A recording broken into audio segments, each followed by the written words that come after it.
Bonsoir tout le monde, bienvenue sur RPMP pour un débat ce soir. Donc la question sera: la science-fiction est-elle le genre littéraire qui décrit le mieux les problématiques humaines? On accueille donc Nocto, convaincu que les récits d'SF plongent au cœur de la condition humaine mieux que n'importe quel autre genre littéraire. Et à l'opposé, Navia Stokes, qui soutient que la science-fiction, même si elle peut regorger d'idées fabuleuses, n'est pas forcément la meilleure loupe pour observer notre réalité et que d'autres genres littéraires le font tout aussi bien, voire mieux. Donc que vous soyez amoureux de Dune, de 1984 ou du Coran, bref, de science-fiction en général, préparez-vous, le débat promet d'être riche en échanges et particulièrement divertissant. Message pour le public: vous aurez après 90 minutes de débat, vous recevrez un message privé d'un bot qui vous permettra de voter pour les deux débatteurs. Vous devrez donner une note entre 0,5 et 5, à la fois pour les arguments et la rhétorique. Souvenez-vous aussi que les notes de 0,5, 1 et 5 doivent être justifiées à l'écrit. On compte sur vous pour évaluer objectivement la qualité des arguments et de la rhétorique, hein, et pas uniquement voter selon votre inclinaison personnelle pour un camp ou pour l'autre. Une fois le débat terminé, vous pourrez lever la main pour poser vos questions à Nocto et à Navia. On a 10 minutes d'introduction réparties équitablement entre les deux débatteurs, donc 5 minutes chacun. Il est 20h02 heure de Paris, le débat commence et je propose que Nocto ouvre le bal et Navia aura l'honneur de conclure. Ok, salut tout le monde, bonsoir tout le monde, salut Navia, salut Walter et bonjour le public, bonne année, hein, on est encore dans les temps pour le dire je crois. J'espère que vous allez tous bien et bienvenue. Donc on va partir sur un sujet un peu plus chill que le précédent, hein, on va parler de science-fiction cette fois. Pour commencer mon introduction, alors je dirais que la littérature de façon globale a toujours cherché à comprendre la nature humaine, les peurs, les rêves, les conflits intérieurs, les questions existentielles, la psychologie et cetera, voilà. Bref, voilà. Il y a beaucoup de gens qui s'y sont prêtés, donc on a notamment le réalisme, la tragédie, la poésie, les essais philosophiques, j'en passe. Mais pour moi, la science-fiction, c'est le genre qui s'y prête, le mieux, avec, plus de profondeur, d'originalité et de liberté.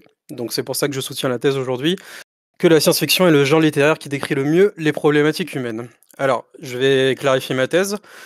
Quand je parle de décrire, c'est décrire au sens, la description au sens, littéraire, c'est-à-dire évoquer de façon vivante et précise, stimuler l'imagination et la sensibilité du lecteur. Quand je dis, au mieux ou le mieux, c'est-à-dire de la manière la plus optimale et efficiente, mais ça j'y reviendrai plus tard dans mon développement. Et quand je parle des problématiques humaines, je parle du coup, des conditions humaines et sociales, des questions de pouvoir, de l'identité, de la psychologie, de la philosophie, de l'environnement, de l'éthique, la morale, voilà, il y a beaucoup de choses qui sont là-dedans. Pour moi, la science-fiction a cette capacité unique-là de regrouper un peu tout ça. Premièrement parce que la SF permet de dépasser les limites, du temps et du quotidien. Ça nous permet d'imaginer des choses, dans des situations futures voire alternatives. C'est aussi d'après moi, un laboratoire d'expérimentation, pas un laboratoire au sens, scientifique du terme, mais c'est là où on peut tester des idées et des concepts, similaires à la littérature classique, voire imaginaire, et qui permet de concrétiser des récits, dans un cadre cohérent. Et aussi, à noter que voilà, les récits de science-fiction, peuvent bien traiter ces questions sous un angle nouveau, pardon. Je dirais ensuite que la SF, ça nous tend un miroir, alors un miroir, déformant certes, mais un miroir un miroir sur notre propre réalité, donc derrière tous les récits d'anticipation, les planètes lointaines, les civilisations imaginaires, la SF, reflète avant tout notre propre existence, avant tout. La SF aussi, nous permet de transposer beaucoup de questions profondes, donc sur l'intelligence artificielle, sur, les aliens, les androïdes. En fait, on va projeter toutes nos questions, on peut les projeter à travers des concepts ou des êtres imaginaires ou des, mmh, des comment dire? Des androïdes ou des choses comme ça, et vous avez des auteurs comme, Isaac Asimov, Frank Herbert ou Philip K. Dick qui ont beaucoup planché là-dessus, où, la réflexion sur la nature humaine et l'intelligence artificielle était vraiment au cœur de leurs œuvres. Et je terminerai en disant que, pour moi, ce serait une grave erreur de limiter la science-fiction au simple divertissement. un simple divertissement de surface, parce que, pour moi, la science-fiction, ça sert de prisme, en fait, pour, comprendre, notre réalité de manière différente et d'anticiper des défis futurs. Donc en somme, la science-fiction, selon moi, ne parle pas essentiellement d'aliens ou de voyages interstellaires, ça parle avant tout de nous.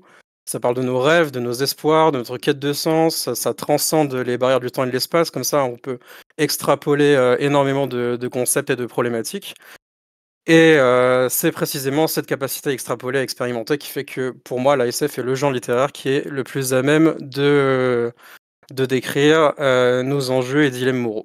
Voilà. OK, bah, merci Nocto pour, ton introduction. Déjà bonsoir à tous. Merci Walter, d'être arbitre, ce soir. Bah, quant à moi, du coup, je vais défendre, la thèse contraire. Pour moi, il y a pas de genre littéraire qui est, mieux, tout d'abord et ensuite, pour moi, la science-fiction s'inscrit plus, dans une dimension de divertissement. Donc on va pouvoir, en débattre, étant donné que tu vas à l'encontre de cette proposition et ensuite, pour moi, c'est surtout une question d'esthétique. D'esthétique, pourquoi? Parce qu'en fait, c'est un univers. On a l'univers de la fantasy, on a l'univers de la science-fiction et en fait, selon moi, ta thèse est très subjective. Ça dépend, on va dire, des préférences de chacun, de pouvoir s'inscrire dans un univers, un esthétique particulier. Tu parles de situations futures, alternatives, de défis futurs. Moi, je me questionne sur, à quel point tu mets la science-fiction dans une dimension de vérité. Alors, est-ce que pour toi, ça s'inscrit dans éventuellement des hypothèses plausibles? Ça aussi, on va sûrement pouvoir en débattre. Un angle nouveau, après oui, effectivement, tu as parlé d'un angle nouveau. Effectivement, la SF est assez, innovateur. C'est un genre à part entière, mais comme tout autre genre, comme la fantasy a son propre univers, a son propre angle, et cetera. On peut commencer le débat, du coup, si tu veux, Walter, moi j'ai fini. Pas de souci. Bon, ben, discussion libre, hein, du coup. Et donc, si vous voulez faire une pause au milieu, hein, je vous notifierai que, donc, au bout de 45 minutes. Le débat a commencé à 20h02, donc on en a jusqu'à 21h32 heure de Paris. OK, Navia, tu veux commencer ou je commence? Bah, écoute, je vais commencer par une question. Tout à l'heure, tu as parlé de la SF comme ayant plus de profondeur que les autres genres littéraires. Hem, En quoi la SF peut être plus profonde que, par exemple, les essais philosophiques? Alors, pour moi, la SF peut être plus profonde. Alors, pas plus profonde au sens, strict du terme qu'un essai philosophique. Pour moi, la SF permet d'englober plusieurs genres littéraires en un seul gros, méta-genre, en fait, si on veut. Si on prend l'exemple de je sais pas, si on peut parler de Fondation ou de Dune, où on va avoir énormément de questions, philosophiques ou, on va avoir, par exemple, si je veux prendre un cas concret, par exemple, vous avez dans Dune le personnage de Paul Atreides qui est la figure messianique. On a les dilemmes moraux de ce personnage, on a, les dérives sectaires, les dérives de la religion et ce genre de choses. Dans Fondation, vous avez le concept de la psychohistoire, qui est un sujet, qu'on pourra en débattre après, qui nous permet de nous interroger sur pas mal de choses. Donc, je pense que c'est pour ça que j'avais précisé du coup dans mon introduction que quand je parlais de mieux, c'est-à-dire en termes d'efficience et d'efficacité, c'est qu'au moins on a un genre en fait qui est capable de regrouper beaucoup de concepts et qui permet de les expliquer, de les vulgariser et de les apporter au plus grand nombre. Tu as parlé de Fondation, est-ce que pour toi, il y a, une autre œuvre qui parle justement de la psychohistoire? Alors il me semble que non, la psychohistoire est propre à Fondation, il me semble. Enfin, en tout cas, j'ai pas lu énormément d'œuvres qui mentionnent la psychohistoire autre que Fondation. OK. Hem, En fait, Fondation, c'est grandement inspiré, on va dire, de la philosophie de Spengler. Je sais pas si tu connais la culture, faustienne? C'est un concept en fait où l'homme, enfin la société en général, est en quête, insatiable de progrès, de dépassement et de maîtrise de l'infini. Et en fait, ça c'est au cœur, de la de on va dire des écrits de Fondation, donc Asimov. Et dans la culture, justement, faustienne, et bah, Spengler, va bien au-delà de ce que, Fondation, peut explorer. Ensuite, moi j'ai cette grille de lecture parce que le genre littéraire, de la philosophie, des essais, me permet de pouvoir spotter ça dans des œuvres comme Fondation et cetera. Étant donné que Fondation, recycle, on va dire vulgarise des concepts, philosophiques, hein, comme je dis Spengler, si tu t'y intéresses, hein, surtout le déclin de l'Occident, hein, c'est, une œuvre qui est sortie en 1918 si je me trompe pas, à corriger éventuellement. Heu, Tu verras que tous les concepts de Fondation sont intimement liés en fait, à cet essai philosophique qui va bien plus en profondeur et qui va mettre en exergue plus les problématiques humaines. Qu'est-ce que tu as à répondre à ça? Je vois très bien ce que tu veux dire, mais est-ce que Fondation ne serait pas plus accessible que les œuvres de Spengler, par exemple? Bah, il faut certains codes et certaines grilles de lecture. Voilà, Typiquement donc c'est pour comprendre la psychohistoire, je veux dire, si tu as lu Spengler, tu as quand même une grille de lecture, qui se débloque. Si tu donnes fondation à parce que ça dépend des cultures, hein, si tu donnes fondation à une personne, on va dire qui a très peu de culture, ça peut être, très, enfin c'est il y a une distance réelle, entre les lecteurs et la lecture que tu peux faire de fondation.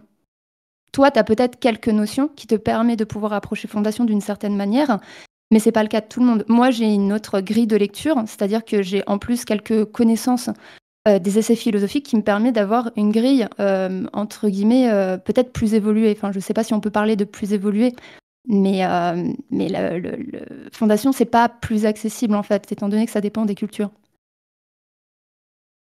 Bah, je suis d'accord que là, on a toi et moi, on a affaire au, comment on appelle ça? À l'effet Dunning-Kruger, en fait, finalement. Donc, on a chacun notre propre grille de lecture par rapport à notre propre culture.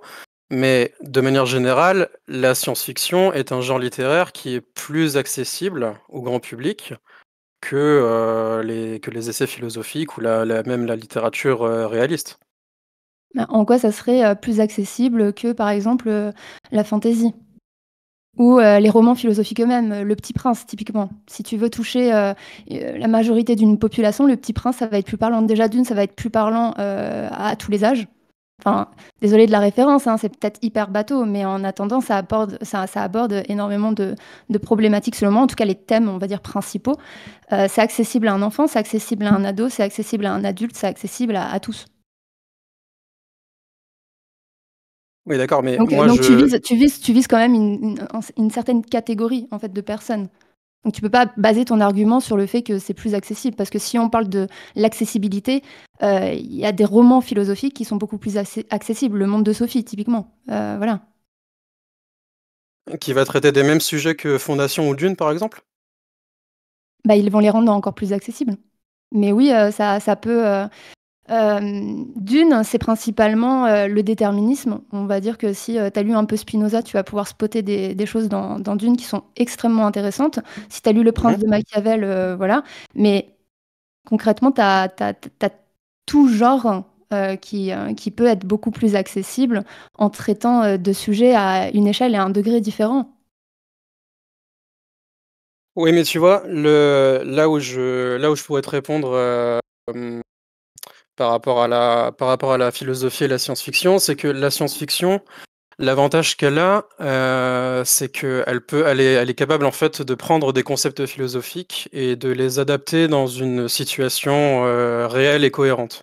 Enfin, réelle et Réel. cohérente, pas réelle et cohérente, on va dire, plutôt, ouais, on va rester sur cohérent parce que c'est pas forcément réaliste et que, certains concepts philosophiques peuvent paraître beaucoup moins abstraits à travers les yeux d'un ou plusieurs personnages et donc qu'on soit plus à même de les comprendre. C'est pour ça que je dis que la SF est plus efficace à ce niveau-là.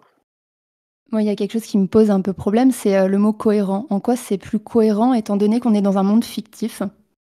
En quoi, est-ce que tu peux me citer peut-être d'autres œuvres? Parce que excuse-moi, Dune, avec des monstres sous le sable, en quoi c'est cohérent, en fait? Alors, il faut faire une distinction en littérature entre le réalisme et la cohérence. La cohérence, c'est l'auteur, en fait, qui fait en sorte de construire son histoire, de construire construire la diégèse, le lore, et cetera.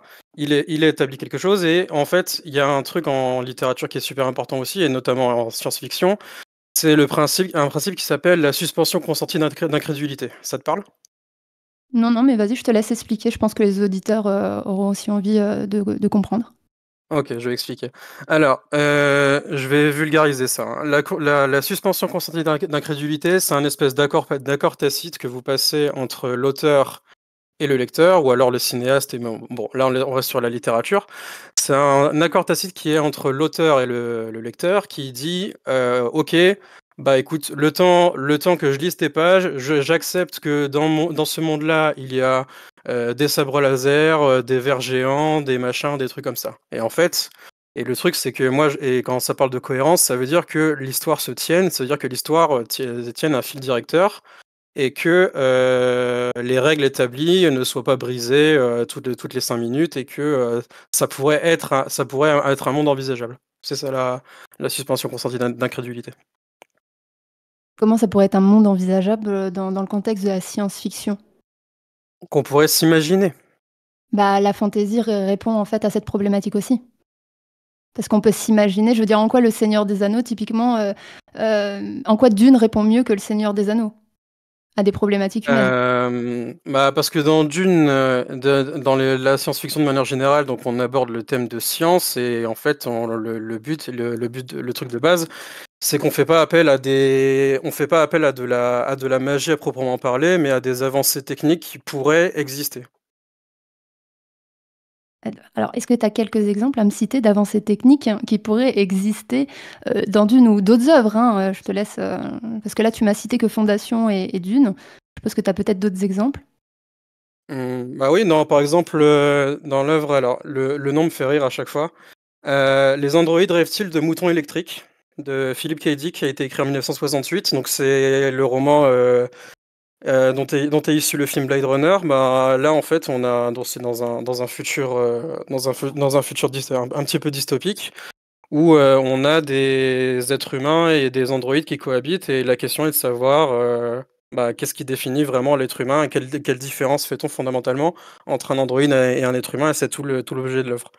Vous avez aussi, qu'est-ce que vous avez, hem,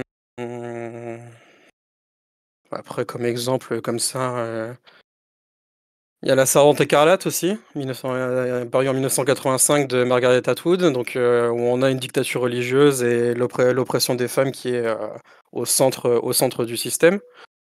Je sais pas, est-ce que tu veux que je cite, d'autres exemples? Il y a Le Meilleur des mondes aussi de Aldous Huxley, pardon. Donc on est sur l'eugénisme et sur, Alors, Margaret, Atwood, La Servante écarlate, c'est pas de la science-fiction.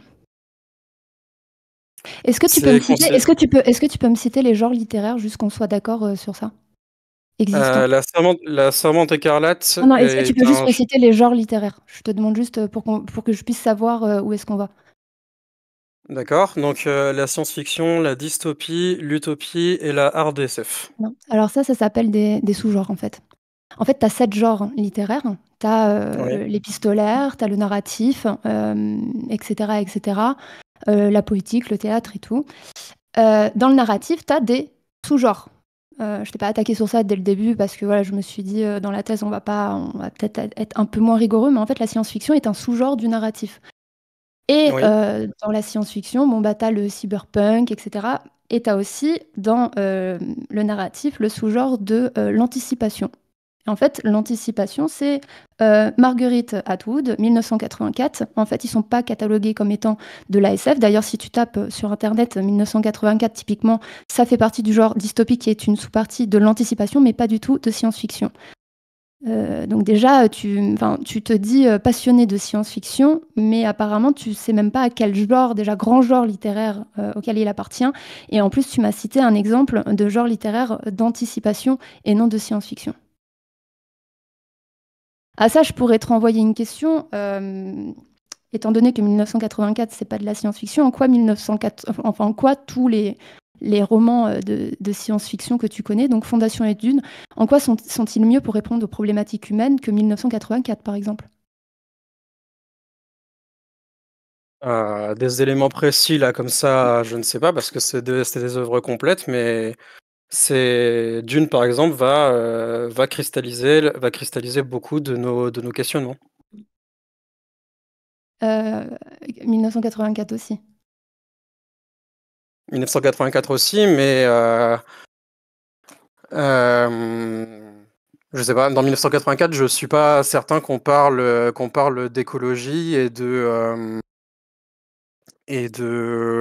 comment on appelle ça? De culte de la personnalité et de dérive sectaire. Alors dans la fantasy, le culte de la personnalité, tu peux le trouver un peu partout. Heu, L'écologie, c'est une variable parmi, tant d'autres dans les problématiques humaines. Toi, tu es censé défendre le fait que, la science-fiction décrit le mieux les problématiques humaines. Après, je veux dire, tu as la philosophie, de l'écologie, heu, de l'écologie qui traite très bien aussi de ce sujet.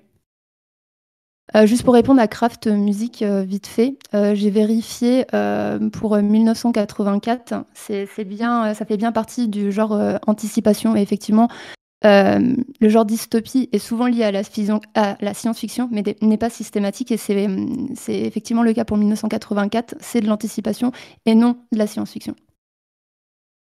OK, bon, bah, moi je l'avais classé dans la SF, mais OK, d'accord. Hem, qu'est-ce que je peux avoir comme, comme argumentaire là? Bah, en fait, pour en revenir du coup sur la je sais pas si j'ai répondu à ta question? Ou si tu veux qu'on passe à autre chose? Non, du coup, enfin, tu m'as juste cité, par exemple, l'écologie, heu enfin, déjà d'une, je vais me permettre de prendre pour que ça puisse parler à tout le monde et pas un livre en particulier, mais Interstellar, ça traite de l'écologie, mais la science-fiction aborde énormément, surtout comme tu l'as dit toi-même, des thématiques, on va dire, philosophiques. Donc la le rapport à soi-même, et cetera. Quand tu sors d'Interstellar, enfin, je pense que n'importe qui ici me dira pas que quand il est sorti d'Interstellar, il s'est dit: «Waouh, putain, je vais aller faire mon tri demain», parce que, vraiment ça a remis en question, toute mon approche de l'écologie et je vais commencer à écouter du Jean Covici, quoi. Donc Je tu parle de tu tu littérature.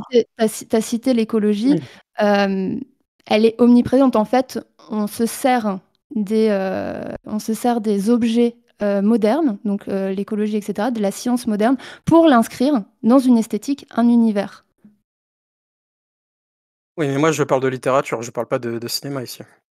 Oui, mais tu m'avais demandé en MP si tu pouvais citer exceptionnellement, Un exemple, OK. Ah bah un OK, bah s'il y exemple a un et du exemple. coup, tu m'as dit que je OK, pouvais aussi en citer un. Mais là, c'est vraiment je pourrais citer des livres, mais c'est pour que ça parle, surtout à l'auditoire. au fur et à Parce OK, que si je commence à citer aussi plein d'œuvres, c'est peut-être qu'il y a pas tout le monde qui les a aussi toutes lues, donc voilà.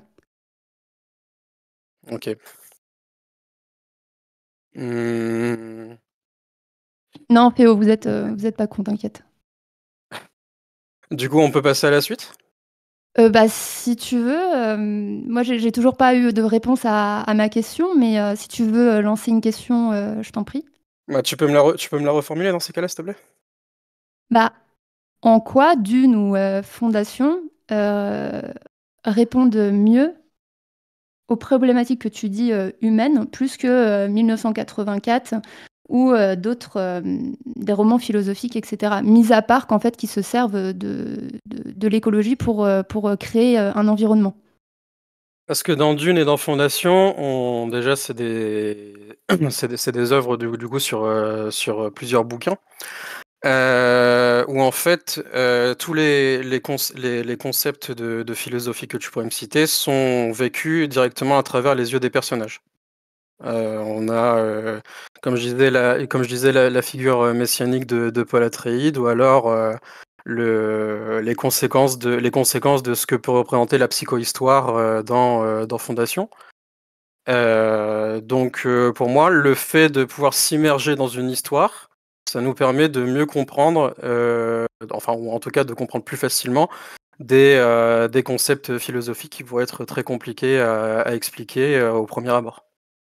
Oui, mais encore une fois, en quoi, Le Seigneur des Anneaux ou d'autres univers, fictifs ne répondent pas à cette problématique, en fait? Pourquoi c'est absolument la SF? Parce que là, je reviens un peu à ce que j'ai dit dans mon introduction. Au final, tu défends une position qui est subjective liée à une préférence esthétique, en fait, dans le monde de la littérature. Mais Bah, pas tout le c'est monde pas de pareil. la Il y en a, préférence. ils vont préférer, d'autres univers, tout simplement. C'est pas de la préférence esthétique là, c'est juste qu'en fait, j'aime autant Le Seigneur des Anneaux que Fondation, c'est pas le problème. C'est qu'en fait, la science-fiction va se baser donc de base dans la science-fiction, on a la science.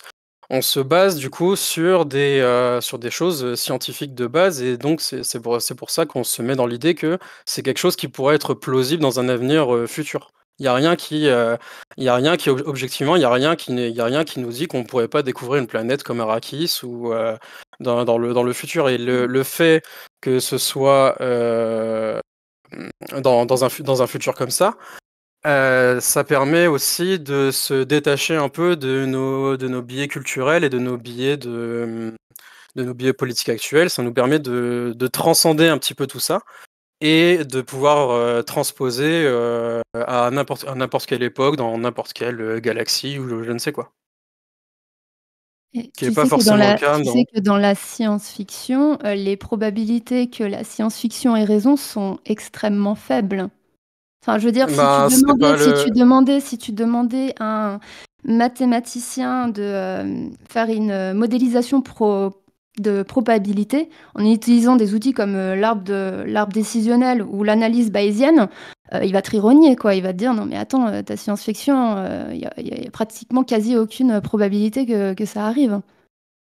Oui, Et mais ensuite, justement. elle a rien d'innovant. Si tu dis: «On va découvrir, éventuellement une planète», c'est des sujets qui sont déjà d'actualité dans nos sociétés, en fait.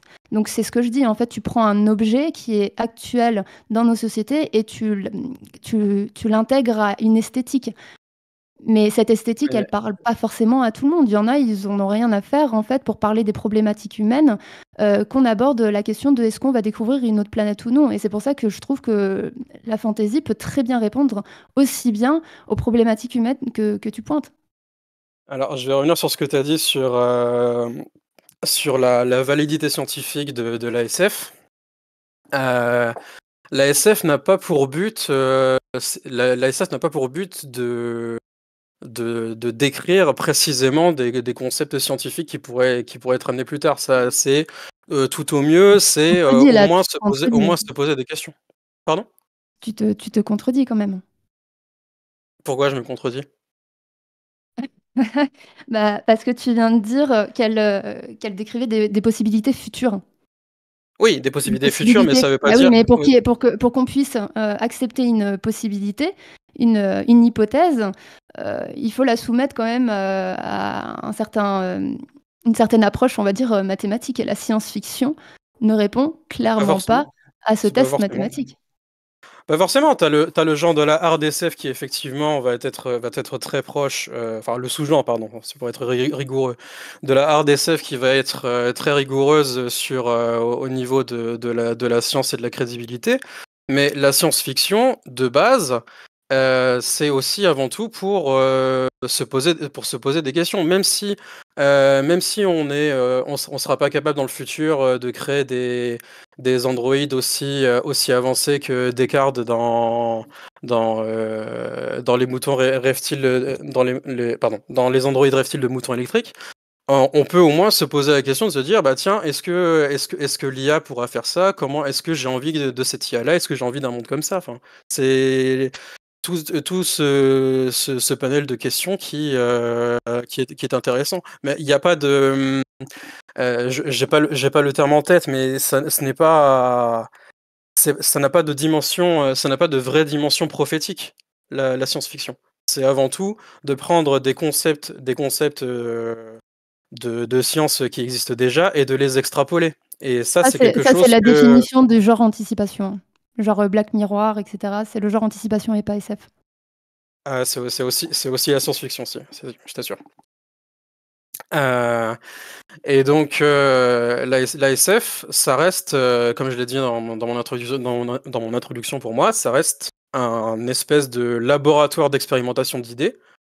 Il y a aussi pour l'anticipation, aussi effectivement, oui, mais la SF le fait tout autant. Et on est capable, avec la SF, de pouvoir prendre des idées, de les extrapoler et même de pouvoir interroger des questions, des questions qu'on pourrait pas se poser dans un cadre plus réaliste.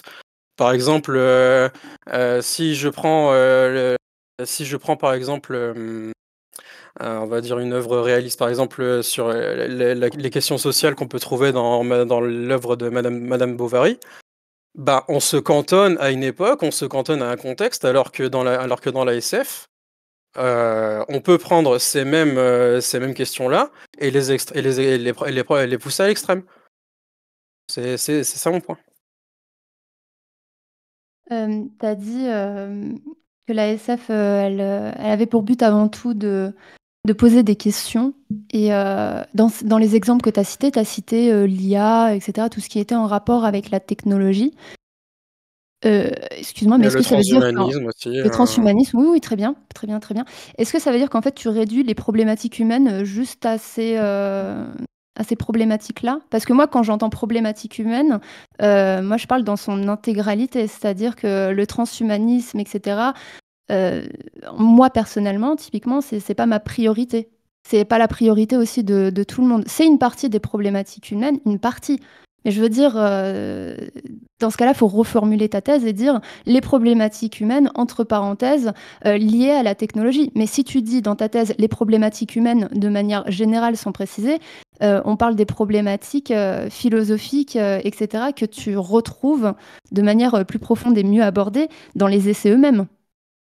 Ah bah, moi, je te rétorquerais que j'ai pas besoin de reformuler ma thèse parce que je peux t'affirmer que la science-fiction peut tout aussi bien parler du transhumanisme que de l'amour, que de l'existentialisme, que de la métaphysique et de tout ce que tu veux, en fait.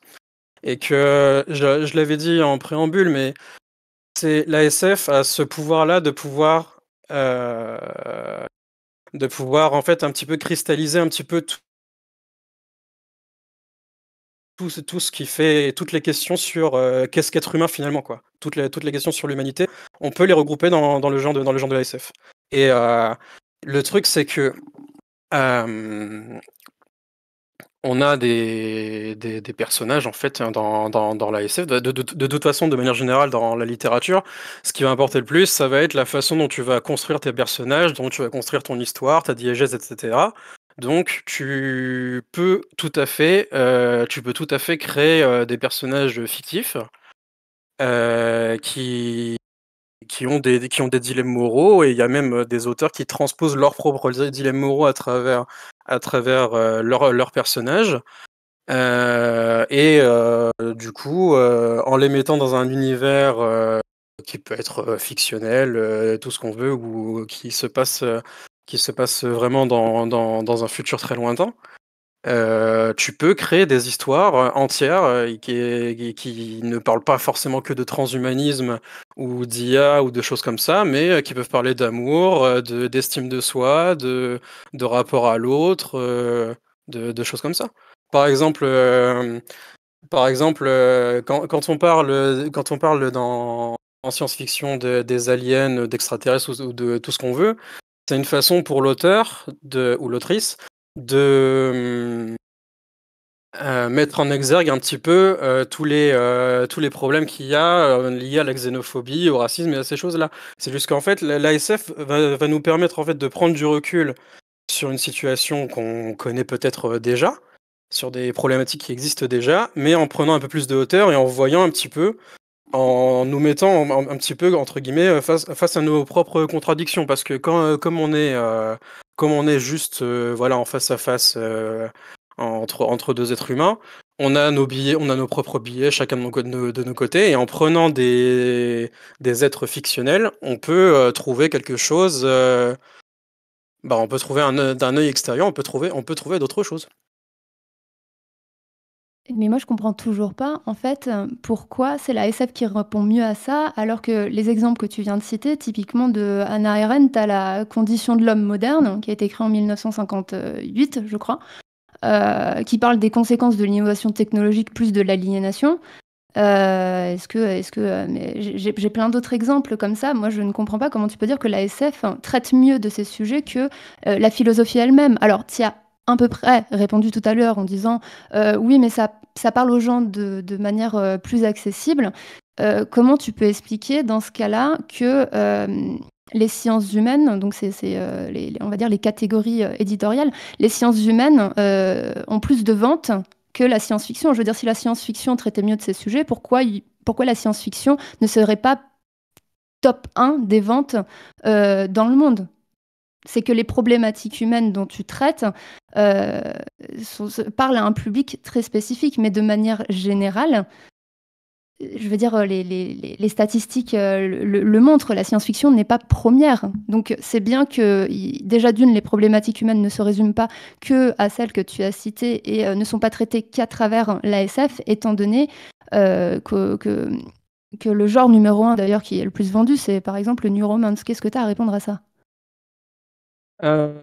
Si on veut parler chiffres, moi je peux te sortir des chiffres aussi, hein. Donc la dernière étude Ipsos du Centre national du livre de 2023 a montré que les romans de fantasy, science-fiction, etc., enfin des univers fictionnels, sont les plus lus des tranches d'âge des 15 à 34 ans. Donc on est quand même sur un...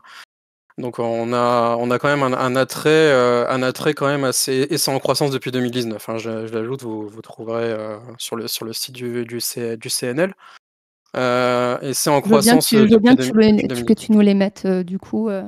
Oui, bien Mais sûr. sinon, dedans, tu as cité fantasy, hein, donc...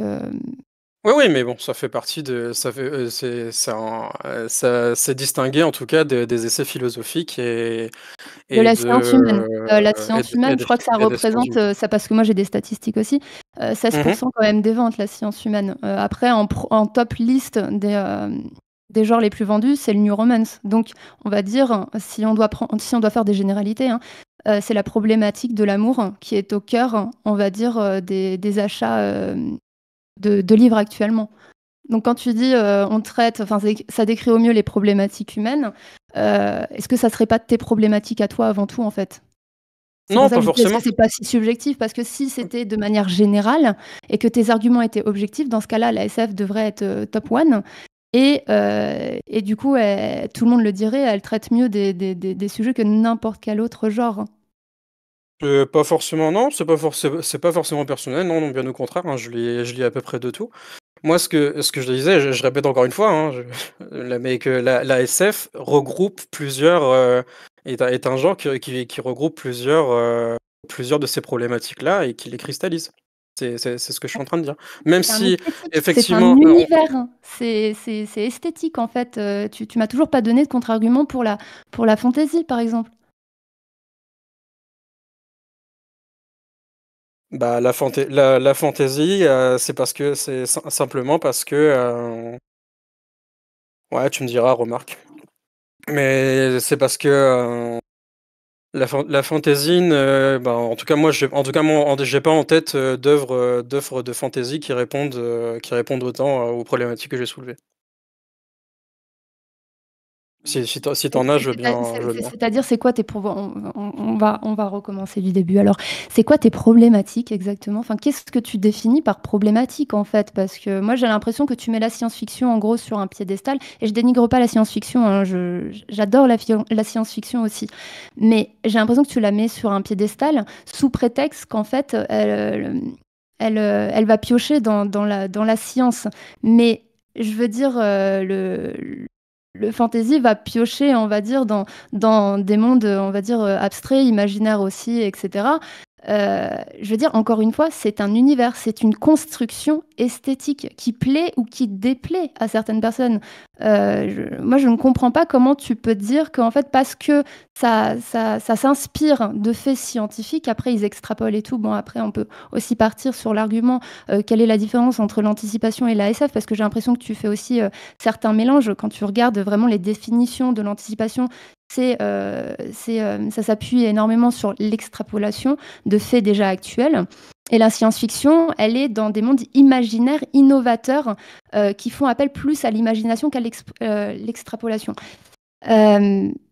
Déjà, permets-moi de souligner ça, mais pour moi, déjà, tu mélanges deux sous-genres. Et du coup, tes arguments, pour moi, ils sont confus, vraiment.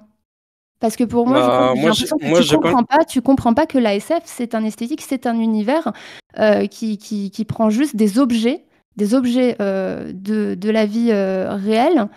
Dire qu'il existe éventuellement une planète, je veux dire, ça c'est dans Science Junior, hein, Trappiste 1, éventuellement c'est la planète qui serait la plus habitable dans notre système. Du coup, c'est juste l'ancrer dans un nouveau univers, en fait. C'est un esthétique. Et ça, c'est une question personnelle, subjective. Cette esthétique de la science-fiction, elle t'est propre et elle vise une certaine catégorie de personnes. Les problématiques humaines, de manière générale, on va prendre des thématiques, on va dire larges, hein, l'amour, la haine, la guerre, ça, elles sont répondues différemment dans différents genres qui vont parler ou non au lecteur. Moi, par exemple, ça va être les essais philosophiques. Je t'ai cité Hannah Arendt, je t'ai cité Spinoza, je t'ai cité Spengler pour Fondation. Moi, je préfère lire Spengler plutôt que de lire Fondation, même si ça me permettra d'avoir une grille de lecture peut-être un peu plus riche pour aborder Fondation. Moi, la SF, typiquement, c'est un divertissement parce que c'est un univers, c'est une esthétique. Mais en quoi ce serait contradictoire en fait d'avoir un univers fictif ne pourrait pas donner des choses sérieuses? Là, ce que je suis en train de dire, c'est que là, tu vois, par exemple, je vais te répondre sur la fantasy. La fantasy, dans la fantasy, on n'a pas nécessairement d'approche rationnelle au niveau du progrès technique et technologique. On va encore être une sur fois, des tu univers. bloques sur cette problématique technologique. C'est une parmi tant d'autres. C'est une parmi tant d'autres, d'accord, mais Mais oui, comme je mais te je veux l'ai dire, dit, ta thèse, c'est les problématiques humaines, c'est pas la eh ben, technologie. Évidemment, on là, peut je vais te donner parler. raison. Je vais te dire, Nocto, effectivement, si tu me dis la SF est la meilleure pour traiter des problèmes technologiques, bah, merci, c'est son but. Enfin, je veux dire, c'est sa distinction. Tout comme la fantasy, c'est les mondes magiques, spirituels. Typiquement, dans la SF, tu retrouves pas une dimension spirituelle des questions qui sortent du cadre scientifique. Une personne qui est plus sensible, peut-être aux religions, va trouver plus d'écho et va pouvoir mieux s'identifier à des questions qui sont irrationnelles, tu vois, parce que le rationnel fait souvent écho avec la science. Là, vraiment, je comprends pas ta position. Bah, si tu me laisses finir. Du coup, ce que je disais, c'est que dans la science-fiction, tu peux regrouper beaucoup de problématiques humaines, que ce soit l'amour, l'estime de soi, la religion, toutes ces choses-là. Tu vois, je sais pas comment tu peux pas voir ça. Donc, en gros, t'es pas en train de dire que la science-fiction décrit au mieux les problématiques humaines, mais est la plus polyvalente. Oui. D'accord. Bah, ta thèse, c'est pas la même, hein, du coup. Je suis désolée, hein. Mais du coup, tu t'en Bah, pour moi, tiens pas à ta si, parce thèse. que c'est pour ça, Il y a une différence entre description et polyvalence, hein, quand même. c'est pour ça que je précise mon propos. Quand je dis le mieux, c'est de manière la plus optimale et la plus efficiente. Ça veut dire que on est dans un récit de SF, on peut regrouper beaucoup de concepts, beaucoup de problématiques humaines dans un seul récit et un truc complètement immersif et qui peut à l'avenir en fait ouvrir à des questions, ouvrir à l'imaginaire, ouvrir à des choses que beaucoup de lecteurs n'auraient pas eu si on leur avait mis dès les premiers comment dire, si on leur avait pas mis dans les mains, je sais pas, du Spinoza ou des choses comme ça. Ok, je vais prendre un autre contre-exemple. Est-ce que tu as lu un Q84? Non. Non, bon, ça va être compliqué du coup.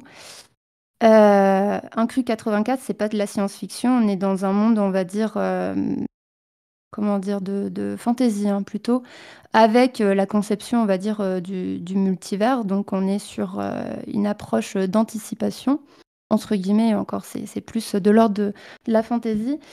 Moi, je le mets au même niveau que Fondation. Vraiment, parce que ça aborde des problématiques humaines que je trouve très pertinentes. Ça se passe au Japon. dans un environnement moderne, actuel, avec les avancées technologiques qui sont déjà mises en place.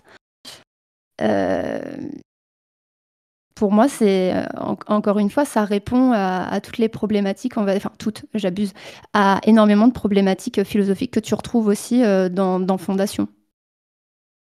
D'ailleurs, j'invite aussi les auditeurs à lire ce livre Ouais, qui est on juste fera une incroyable. liste Hein, des mais... conseils de lecture après. Ouais, ok. Je profite de ça pour vous dire qu'on arrive à la moitié du débat, enfin dans 1 minute. Donc, est-ce que vous souhaitiez tous les deux avoir une pause de 5 minutes ou est-ce que vous voulez qu'on enchaîne? Je vais bien prendre une pause de 2 minutes, ouais. Ok, Ça dérange pas Navire. Non, non, ça vas-y. marche, pas de souci.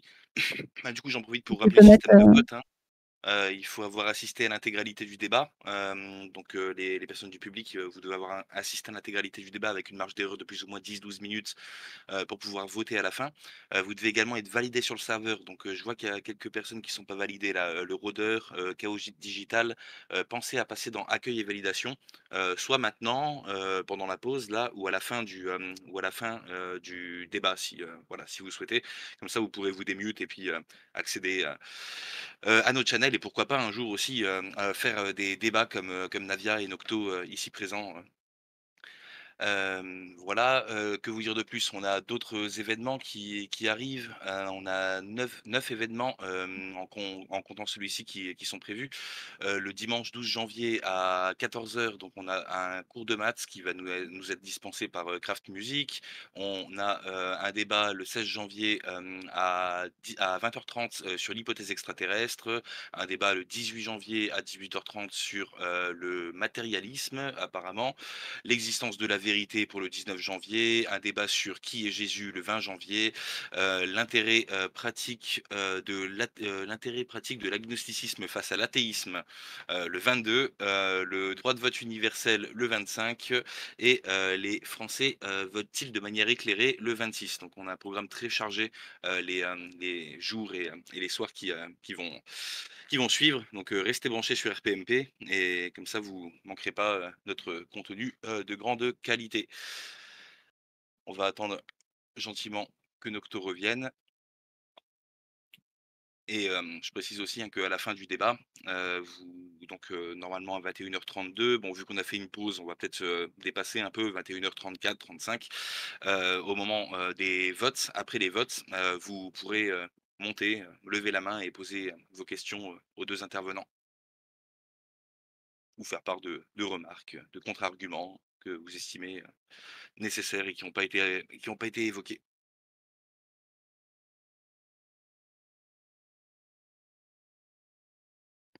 Je suis de retour. Ah, bah parfait, super timing. Bon ben, je vous laisse continuer, je me mute. Navia, vas-y, j'ai 1 minute d'avance sur toi, donc vas-y. Ok. Je crois que je vais revenir sur le point quand même des particularités en fonction des sous-genres littéraires. Donc toi, tu as énormément cité du coup la technologie. Une personne qui voudrait avoir une approche plus spirituelle, typiquement, qui veut pas avoir une approche de la technologie, parce que ça, c'est une partie des problématiques humaines, hein, encore une fois, j'insiste sur ça.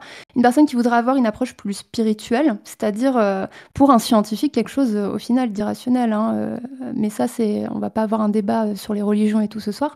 Qu'est-ce que tu peux lui proposer, en fait, dans la SF, hein, étant donné que la SF est si rationnelle et cohérente? Mmh, dans Dune, tu as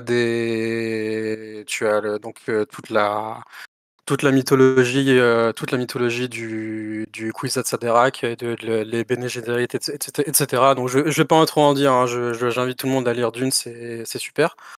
En fait, dans Dune, on t'explique un petit peu tout le cheminement de la construction d'une religion et des dérives en fait que ça peut avoir.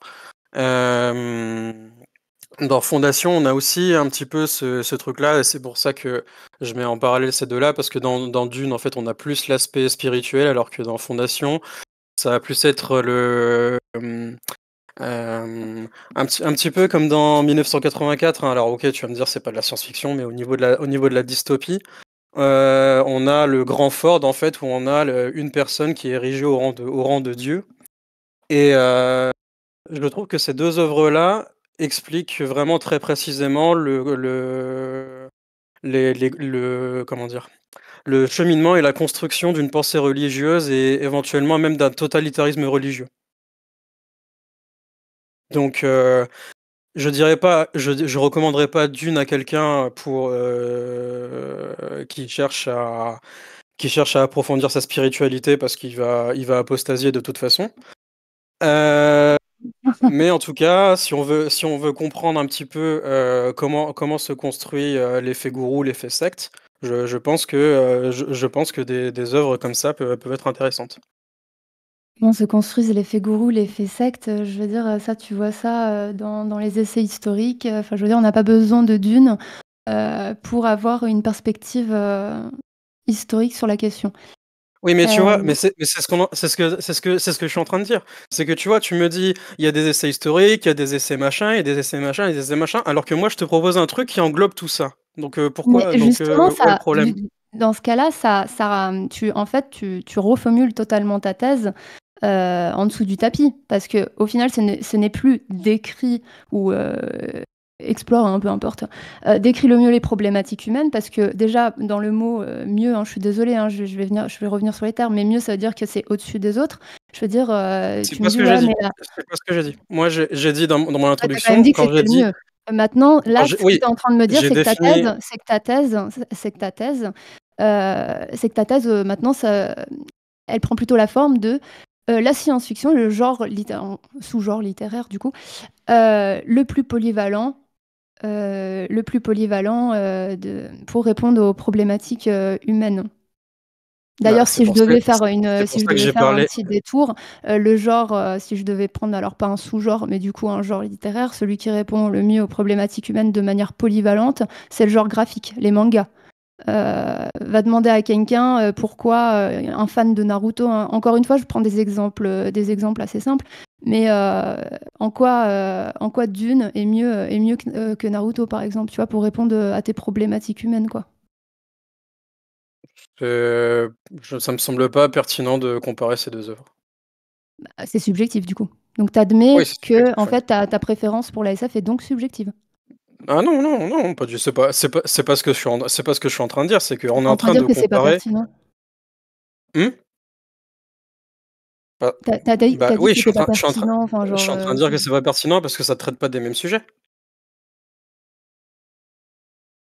ça traite des problématiques humaines de manière générale. Oui, mais le sujet de Naruto et le sujet de Dune ne sont pas les mêmes. Est-ce que c'est une question de subjectivité, d'univers et d'esthétique?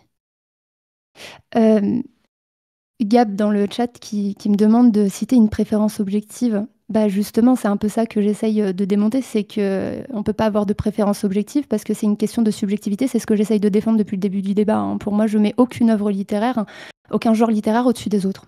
Parce que pour moi, c'est une question de culture, d'âge. Personnellement, mes problématiques humaines quand j'avais 13 ans n'étaient pas les mêmes que quand j'ai eu 19 ans ou 25 ans. Quand tu as 13 ans, c'est, plutôt, peut-être, l'amour, hein, de manière générale. Quand tu en as 19, bah, ça dépend des gens, hein. Moi, j'ai eu une période SF, ça a duré 3 ans. Aujourd'hui, je suis plus du tout dans la période SF. Pour moi, c'est une question de subjectivité, de culture, hein, parce que, voilà, comme je disais au début, la science-fiction, ne va pas forcément être accessible à une personne qui n'a pas les codes.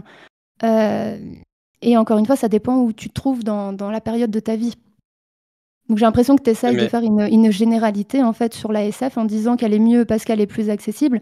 Mais en fait, il y a un problème sur l'accessibilité elle-même. Typiquement, tu vas pas donner fondation à un enfant de 10 ans. C'est pour ça que, par exemple, j'ai cité Le Petit Prince. Alors, il y en a qui peuvent éventuellement rigoler, hein, de cette référence, on va dire, un peu basique. Mais de manière universelle, si on doit parler, à ce qui touche le plus de personnes, ce qui va leur parler, tu mets Dune et Le Petit Prince à côté, ça va être Dune qui va être mieux lu et plus accessible.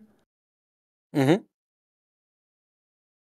Mais en fait, c'est pour ça, hein, je répète ce que j'ai dit dans mon introduction. Quand j'ai dit le mieux, je parlais le mieux au sens d'efficacité et d'efficience. C'est-à-dire que que je répète, ce que L'efficacité. je disais dans ma thèse, c'est que la science-fiction regroupe ces problématiques-là dans un seul type de genre ou de sous-genre, hein, comme on pourrait l'appeler.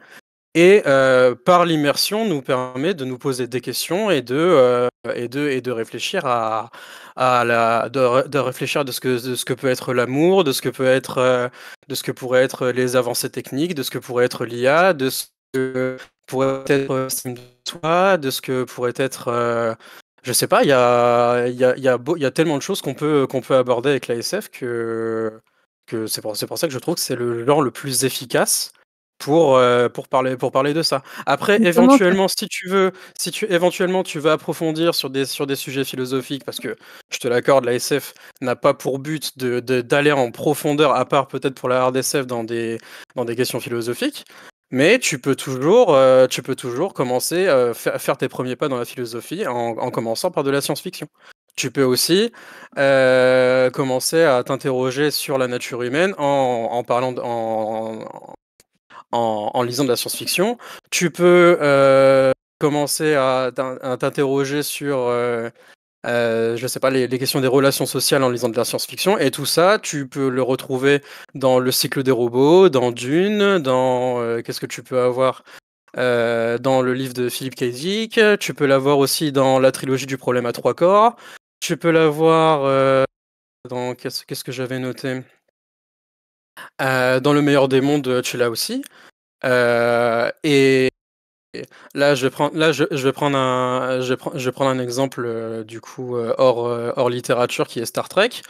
Dans Star Trek, par exemple, depuis les années 60, on te parle dans Star Trek d'égalité, de racisme, de xénophobie, etc. Il y a une époque où c'était limite tabou d'en parler, quoi, même par rapport à la condition de la femme, etc. Et l'un des avantages de la SF aussi, c'est que comme ça prend en fait des concepts qui existent déjà et qui les extrapole, et ben ça permet déjà dans un premier temps de pouvoir contourner la censure dans certains pays, ou alors la censure morale ou des choses comme ça, et de pouvoir traiter des sujets qui vont parler à beaucoup de monde sans forcément heurter les sensibilités de chacun. Qu'est-ce que je pourrais te dire d'autre par rapport à ça? T'as parlé d'efficacité. Oui. Tu dis parce que ça parle d'amour, etc. Ça aborde. Alors, si t'enlèves juste, parce que voilà, j'ai compris que tu mettais quand même un point central sur la technologie, qui est le propre de C'est la pas science-fiction. mon point central, mais vas-y. Bah, un peu. Alors, bah, si c'est pas un point central, alors ça va pas du tout te déranger que je te dise, ok, si t'enlèves la technologie de la science-fiction pour répondre aux problématiques humaines, en quoi elle le fait mieux que d'autres genres littéraires, typiquement, encore une fois, la fantasy, ou par exemple, tu me parlais des relations humaines. Alors, excuse-moi, mais Dostoïevski, il met une claque à toute la SF sur la profondeur psychologique des individus. Tu prends Germinal de Zola, sur les problématiques politiques, d'égalité, etc. L'ASF, elle va pas le traiter en profondeur à ce point-là. Et puis, d'ailleurs, tu as plein de concepts qui sont enrobés dans ces genres littéraires aussi. Tu prends L'étranger de Camus, mais tu as une grille de lecture complètement incroyable. Je veux dire, ça traite pas que d'un seul sujet. Ok, par exemple, les romans, on va dire, le New Romance ou les romans gothiques et tout, vont principalement traiter des passions, de l'amour, etc. Mais ils peuvent aussi s'ancrer dans un contexte de thriller. Voilà, il y a plein de sous-genres qui peuvent être aussi reliés. Je vois pas en quoi la science-fiction a une place supérieure à tous ces autres genres. Typiquement, la science-fiction, si on doit citer par rapport à la technologie, n'a pas de dimension réaliste. Si une personne veut une dimension de nature naturaliste, hein, je parle vraiment des genres littéraires, genre Zola, etc., qui sont très axés sur le détail, sur un univers, on va dire, plutôt tangible, hein, au final. Ça, c'est des particularités de genre que tu retrouves dans le réalisme, dans le naturalisme, que tu retrouves pas dans la SF. Donc, je suis d'accord pour dire que la SF a ses particularités, mais de là à dire qu'en fait, c'est même la plus polyvalente, je suis pas d'accord parce que tous les genres de littérature ont leurs particularités. La fantasy, ça va être justement l'abstraction, une dimension beaucoup plus spirituelle qui est présente que par rapport à la SF. Excuse-moi, tu peux pas dire le contraire. Quand tu prends Alice au pays des merveilles, on a quand même une dimension mystique qui dépasse la SF que tu pourras pas retrouver dans la SF. Et c'est pour ça que pour moi, en fait, c'est une question esthétique et d'univers. Mais sinon, tu prends. Est-ce que tu as lu Dostoïevski? Juste simple question. Je l'ai pas lu, non, mais Alors, je peux répondre? ça devient très compliqué pour moi de débattre parce que tu n'as pas lu on va dire, des grands classiques de d'autres. Tu sais que pour comparer quand même un genre et le mettre au-dessus des autres, déjà, moi je trouve ça un peu couillu, hein. Il faut quand même une certaine culture de manière générale. Dostoïevski, Crime et Châtiment ou Les Frères Karamazov, c'est quand même un must. Un Q84 que je t'ai cité, ça a été un best-seller qui a été traduit dans je ne sais pas combien de langues. Comment tu veux comparer la science-fiction, qui est un genre que j'apprécie aussi, attention, c'est pas ce que je suis pas en train de dire qu'elle est moins bien ou meilleure. Moi, je suis juste en train de défendre depuis le début que on peut pas parler d'un genre littéraire qui traite mieux les problématiques humaines, étant donné qu'ils ont tous déjà d'une leur particularité, et en plus qu'ils sont tous quand même assez polyvalents. Typiquement, je t'ai cité quand même des best-sellers, des œuvres qui sont très connues dans le monde de la littérature en général. Comment tu peux faire une comparaison si tu n'as même pas lu, en fait, on va dire, moi, Fondation, je l'ai lu, Dune, je connais, tu vois, moi j'ai tes références, mais toi, tu n'as aucune de mes références. Alors, je vais pouvoir répondre parce que tu as dit beaucoup de choses. Alors, tout d'abord, tu as parlé de Germinal et d'œuvres comme ça. Bah, moi, je vais te dire que Germinal, Germinal est une œuvre qui a sa limite et qui a sa limite qui est la temporalité et le contexte. Alors que dans une œuvre de science-fiction, tu peux la transposer à quasiment n'importe quelle époque. Le fait aussi que la science-fiction, en fait, la science-fiction, pour moi, ça a un effet, ça a une dimension universaliste parce que, justement, comme on se détache des billets des billets des billets culturels ou des billets temporels ou de ce genre de choses, on peut transposer tout ça dans plein d'époques différentes. Même quand on parle d'aliens ou de ce genre de choses, on parle d'êtres humains, on parle de nous, quoi. Et je ne pense pas avoir besoin d'avoir lu l'intégralité des œuvres de la littérature réaliste ou je ne sais quoi pour comprendre que euh, que utiliser un genre pour regrouper plein de questions, plein de questionnements, bah moi ça me paraît être une chose plus efficace que de devoir lire 15 milliards de choses différentes. Alors que ces 15 milliards de choses différentes, qui sont toutes très intéressantes, hein, je dis pas le contraire, mais en termes d'efficacité, pour moi, la SF déjà, c'est plus efficace que la fantasy parce qu'on n'est pas dans, on est dans un pardon, j'ai un peu mal à la gorge. Parce qu'en fait, la fantasy va être axée beaucoup sur le merveilleux, sur tout ce qu'on veut. Alors que la SF va être, on va dire, un peu plus plausible. Même si, comme je le disais, même si les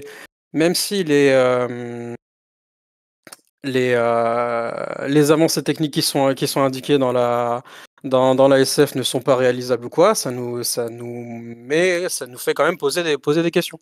Et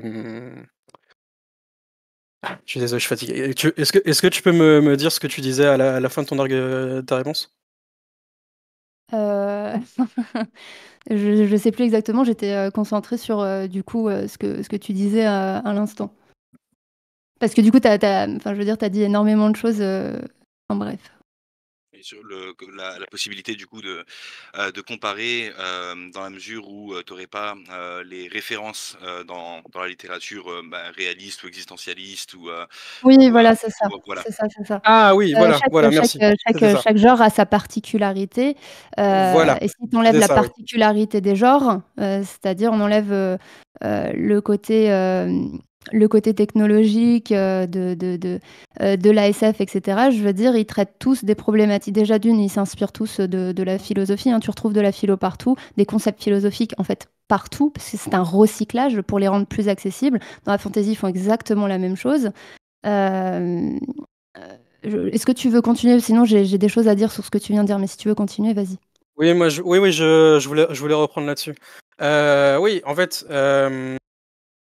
sur le fait que tu dises effectivement d'autres genres vont traiter des questions des problématiques humaines, etc. La SF le fait très bien. Et je pense que la SF est le genre qui regroupe le plus de manière globale ces questions-là. Même si ces questions existent chez Émile Zola, même si ces questions existent chez Tolkien ou d'autres auteurs du genre, la science-fiction permet une plus large compréhension de toutes ces problématiques. Alors, peut-être que ce sera traité en surface, peut-être que ça va être superficiel, ça dépend des lectures que tu vas avoir, mais l'ASF permet au moins comment dire, d'éveiller cette culture, d'éveiller cette curiosité que tu pourrais avoir pour d'autres genres, d'autres styles et des questions que tu te poserais pas forcément si tu lisais pas ça. Et je maintiens encore une fois que c'est vrai qu'effectivement c'est bien plus si on veut comprendre ce que voulait dire Nietzsche, il vaut mieux lire du Nietzsche effectivement, mais c'est pas accessible à tout le monde. C'est quelque chose qui n'est pas accessible à tout le monde. Et il y a des œuvres, comme je sais pas, tu as dans Dune, dans Fondation. Dans Dune, on va te traiter de parler de problèmes nietzschéens. Il y a des choses qu'on peut comprendre de manière vulgarisée, sans forcément être ultra dans la profondeur, ultra dans les détails, mais au moins on a dans la même œuvre plusieurs problématiques qui s'entremêlent et le pouvoir d'immersion qui existe en fait dans la science-fiction fait que on a beaucoup plus de champs libres, j'ai envie de dire, sur ces différents aspects. Quand tu parles de champs champs libres, pardon. Ça dépend des gens. Tu parles de temporalité. La SF s'inscrit dans le futur. Il y a des gens qui vont avoir énormément de mal à s'identifier dans le futur. Tu dis c'est intemporel. Je suis désolée, on est quand même dans un monde imaginaire qui se passe dans le futur. En quoi c'est intemporel? Je veux dire, une personne va peut-être mieux s'identifier à un roman réaliste ou à du Dostoevsky, un Q 84, plutôt que de la SF. Ensuite, tu dis la SF, selon moi, c'est en gros le meilleur genre. J'ai pas besoin de lire l'intégralité des livres qui existent sur Terre. Bah oui, je te le souhaite pas, effectivement, avec 2,2 millions de livres qui sortent chaque année, ça serait en fait quasi impossible. Mais pour moi, pour que tu puisses faire un jugement, on va dire un jugement un minimum rigoureux, en fait, plus tu as d'échantillons dans les genres littéraires que tu vas aborder, plus tu vas pouvoir te faire un jugement. Là, tu me dis, moi, je t'ai cité des best-sellers. Vraiment, c'est pas des trucs niche. Un Q80K, c'est un best-seller. C'est pas sorti de nowhere. Je te cite pas quelque chose. Dostoevsky, c'est pareil. C'est très, très connu dans le monde de la littérature. Comment tu veux faire des comparaisons avec la SF si, en fait, tes connaissances, et c'est pas une insulte, hein, je veux dire, on a tous nos préférences.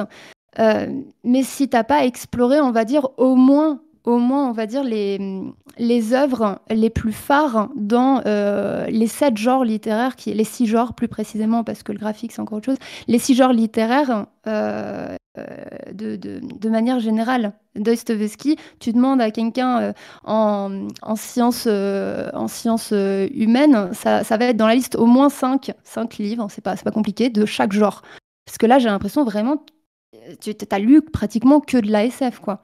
Ensuite, Non, j'ai pas lu que de la SF.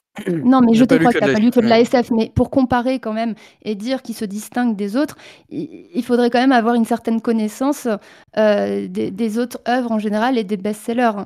C'est pour ça que moi-même, d'ailleurs, je ne défends pas un genre littéraire plus qu'un autre, parce que je trouverais ça déjà d'une prétentieux, parce qu'il faudrait vraiment que j'ai une culture assez, assez large sur tous les 6 genres littéraires en question pour que déjà mon approche soit faite de manière égale et un minimum, on va dire, neutre.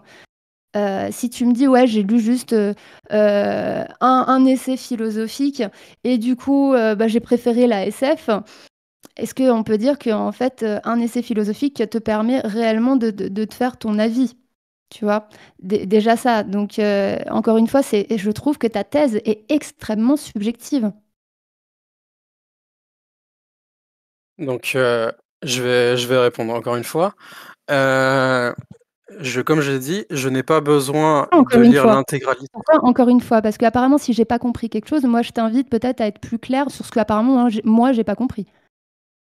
D'accord, bon, bah, je vais répéter alors.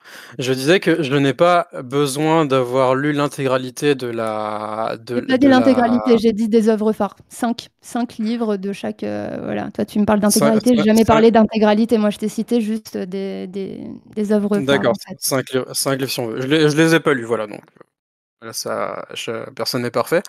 Moi, ce que j'essayais de dire, en fait, c'est que, la science-fiction a cet avantage de ne pas être limitée dans un temps et un contexte donné et que, je vois pas en quoi on pourrait ne pas plus s'identifier à un personnage fictif qu'à un personnage réel tant qu'ils sont bien écrits. Tu peux avoir le Parce personnage. qu'il y a un côté où tu es ancré dans le réel, tout est dit, en fait. Demande, je sais plus qui Bah, c'est qui ancré a dans le qui a réel, dit oui, ça mais hier, ça. demande à n'importe qui, demande à Vito, tiens, par exemple, lui, il aime pas la SF. Pourquoi? Parce qu'il arrive pas à s'identifier et d'ailleurs, j'ai trouvé, cette réflexion, je lui ai juste posé la question: «Est-ce que tu aimes la SF?» Il m'a dit: «Non». Je lui ai dit: «Mais pourquoi tu aimes pas la SF?» Parce que moi, j'aime bien la SF, hein, Nocto, hein, vraiment, je suis pas en train de dénigrer, ce genre, loin de là. Je connais Fondation, je dirais que, je vais citer juste la série, mais Westworld, pour moi, c'est une série incroyable, par exemple, et c'est de la SF.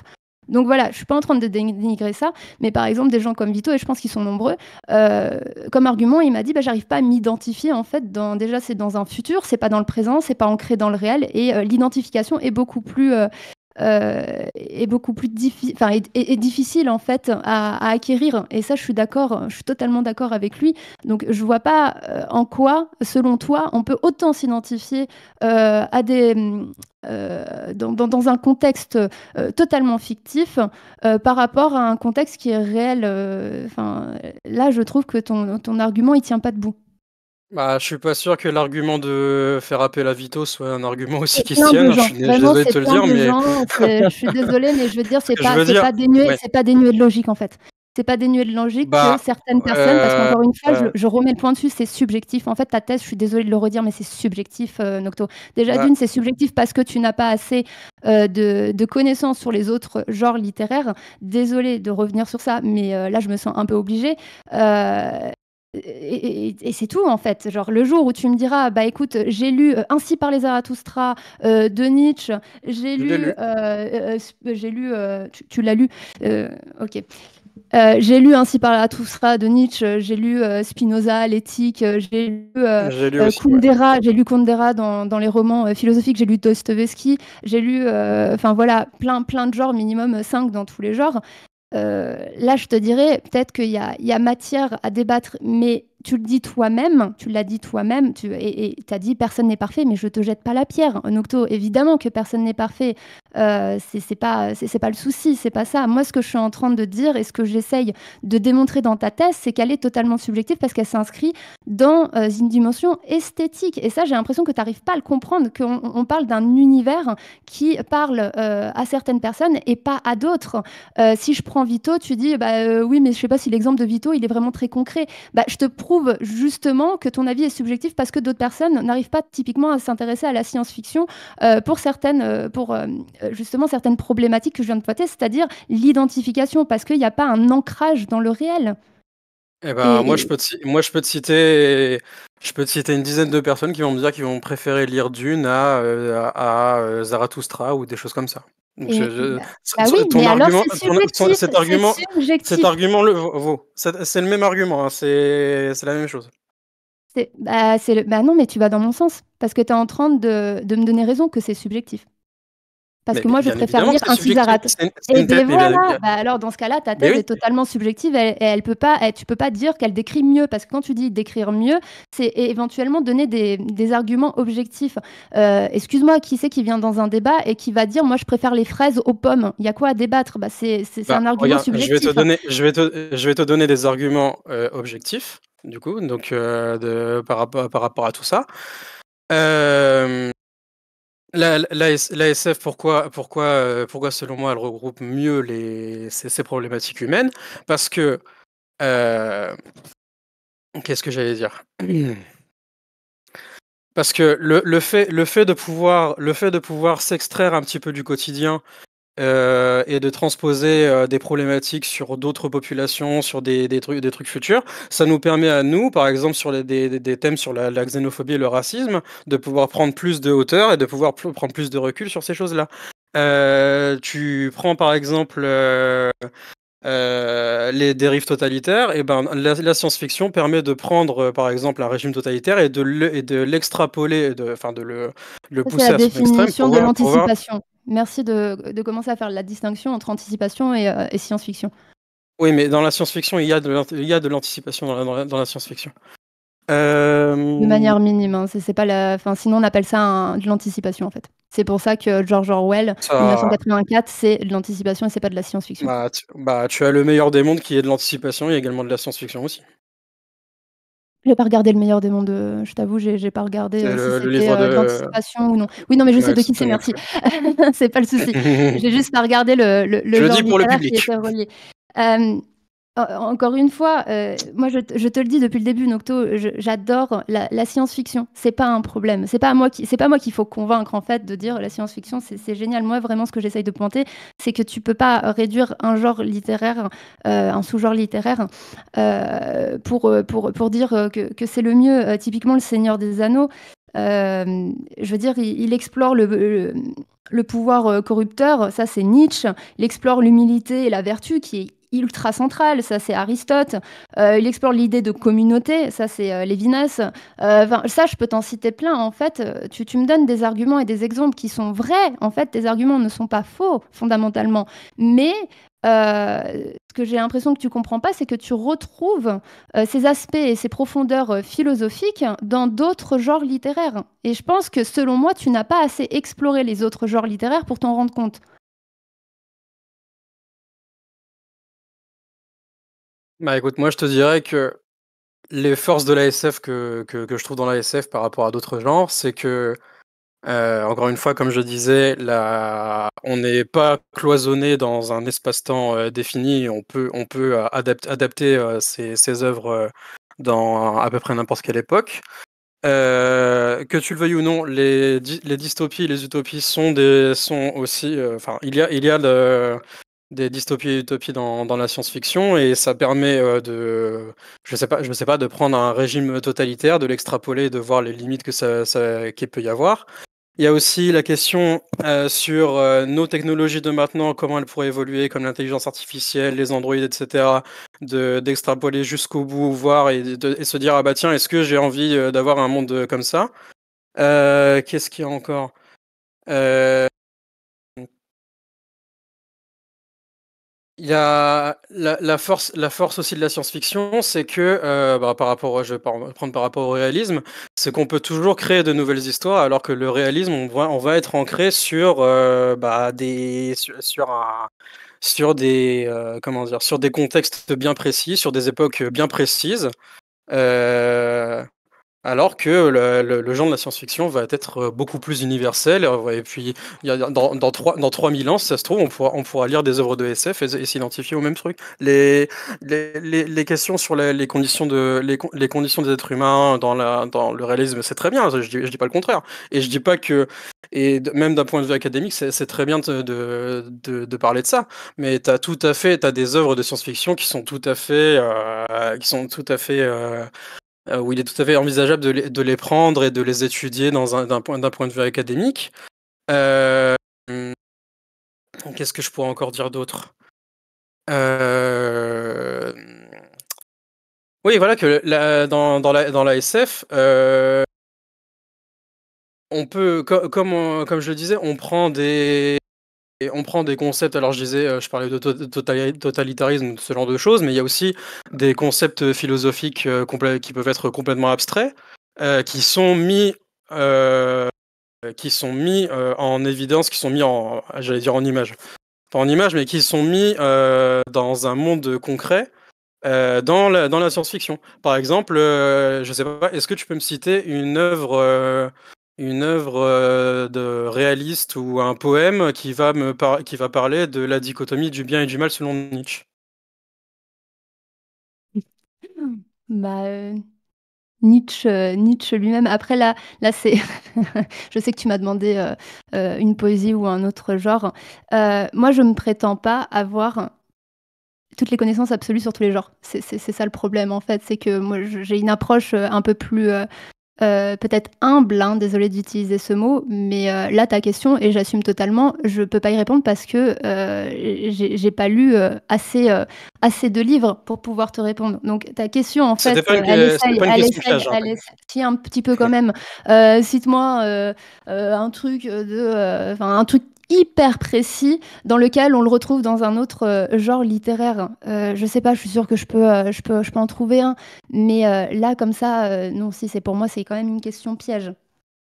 Je suis désolée de te dire ça, mais moi j'ai pas la prétention en fait d'avoir lu l'intégralité, enfin, une énorme partie, des livres et Bah, juste avant, je suis navré, mais là tu te tires une balle dans le pied parce que tu m'as fait presque le procès juste avant de pas avoir lu des best-sellers. Donc moi je te pose une question simple, hein, pourtant c'est pas. Alors entre un best-seller, qui fait la une des journaux et cetera et me dire, dans quelle œuvre on parle de la dichotomie de Nietzsche, heu c'est bien Est-ce mignon, hein, que mais ça risque d'être, est-ce que on n'est pas sur une question égalitaire, hein, sache-le. est-ce que le biais de la. Ensuite, moi, ce que je défends depuis le début, c'est que je suis en train de dire qu'il y a pas un genre parmi d'autres et du coup, ça veut dire que j'ai une approche un peu plus humble sur le fait que, je ne me permettrai pas, en tant que personne, de dire qu'il y a un genre qui est mieux que les autres pour décrire les problématiques humaines parce que je les connais pas assez.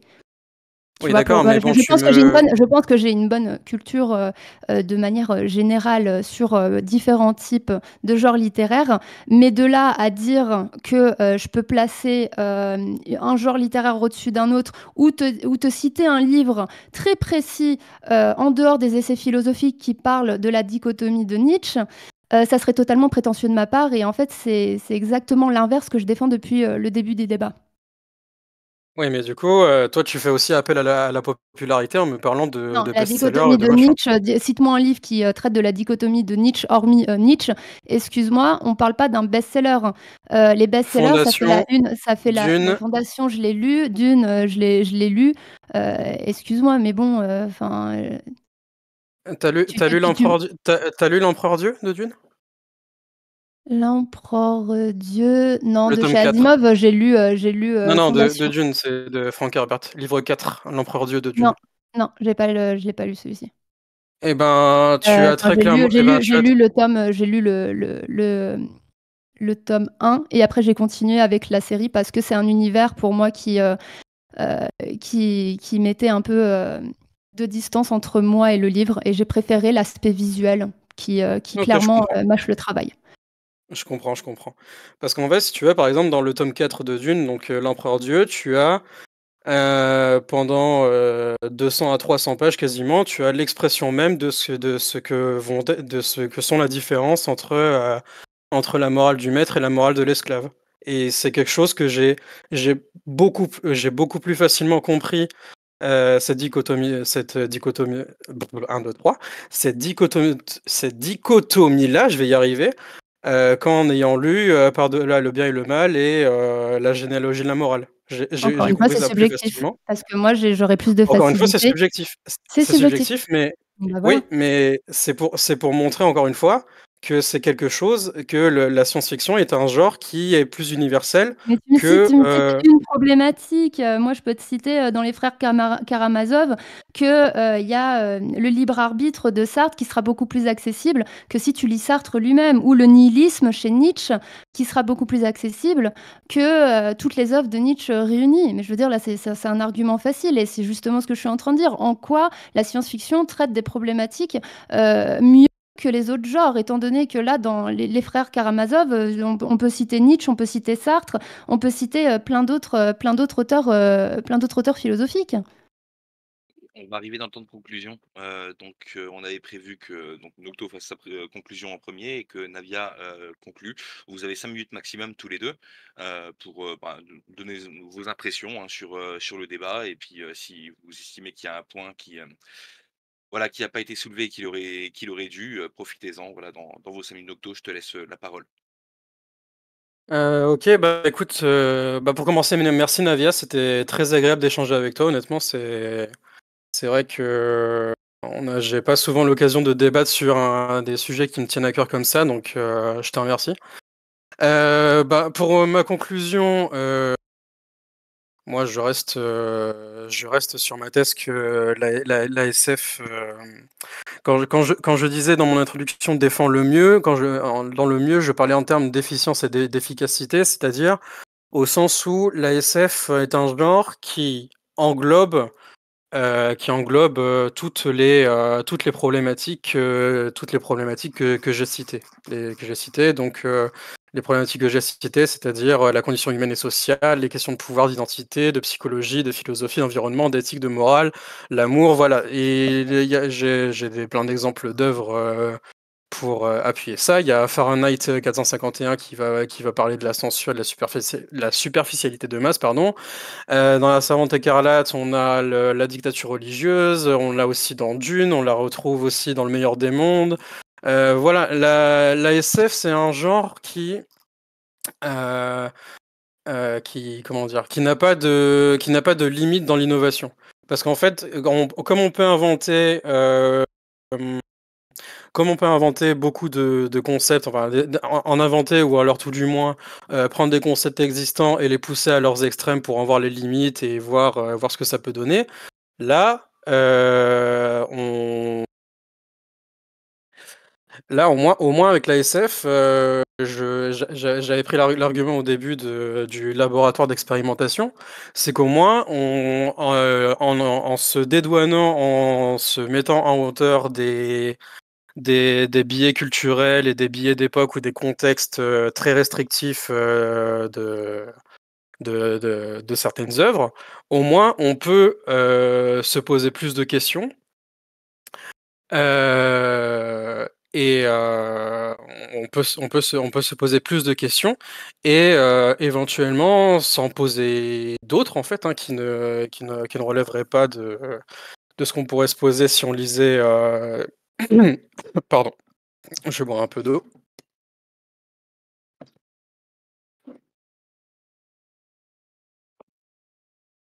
Pardon. Donc, oui, je disais que il y a toujours un renouvellement il n'y a pas de contexte culturel particulier. On peut adapter un roman de SF dans quasiment n'importe quelle époque, n'importe quel lieu, n'importe quelle culture, c'est le principe même. On va nourrir la réflexion philosophique aussi. Donc,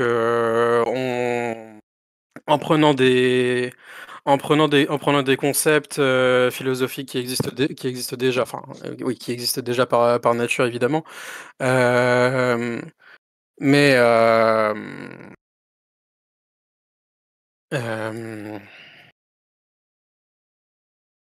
j'ai oublié ce que je voulais dire. Je commence. Donc prendre des concepts on prend les concepts philosophiques et qui peuvent être complètement abstraits en fait dans des œuvres, dans des essais philosophiques purs. Au moins là on voit ce que ça donne dans la réalité. Donc voilà, c'est pour ça que je reste sur cette thèse-là. Et je te remercie encore Navia pour cet échange très agréable et j'en finis là pour ma conclusion. Merci Nocto. Navia, c'est à toi. Ouais. Alors, déjà merci Nocto du coup, aussi pour, ce débat, hein. C'était, très intéressant. Grâce à ton sujet, j'ai pu, aussi explorer, d'autres perspectives, qui m'ont enrichie, en termes de culture littéraire.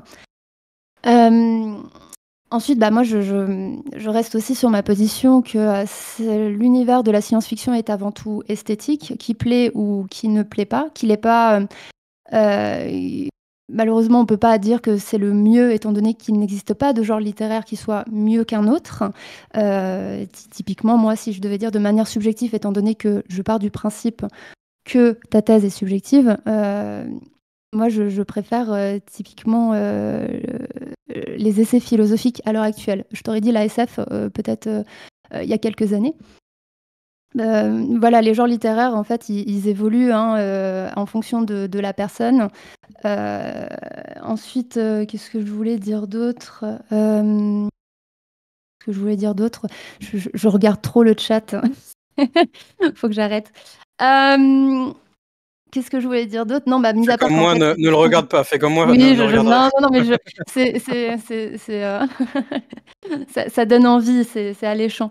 Hem Bref, tout ça pour dire que pour moi, c'est voilà, c'est un univers, on va dire, esthétique, que, la fantaisie, peut très bien, répondre, à certaines problématiques. En fait, énormément d'œuvres de différents genres littéraires s'inspirent de la philosophie et de concepts philosophie. J'ai cité, typiquement, Spengler, pour fondation. Là où j'étais un peu, triste, c'est que, Nocto, typiquement, on a, moi, j'ai pu, on va dire comprendre, tes arguments à travers tes lectures.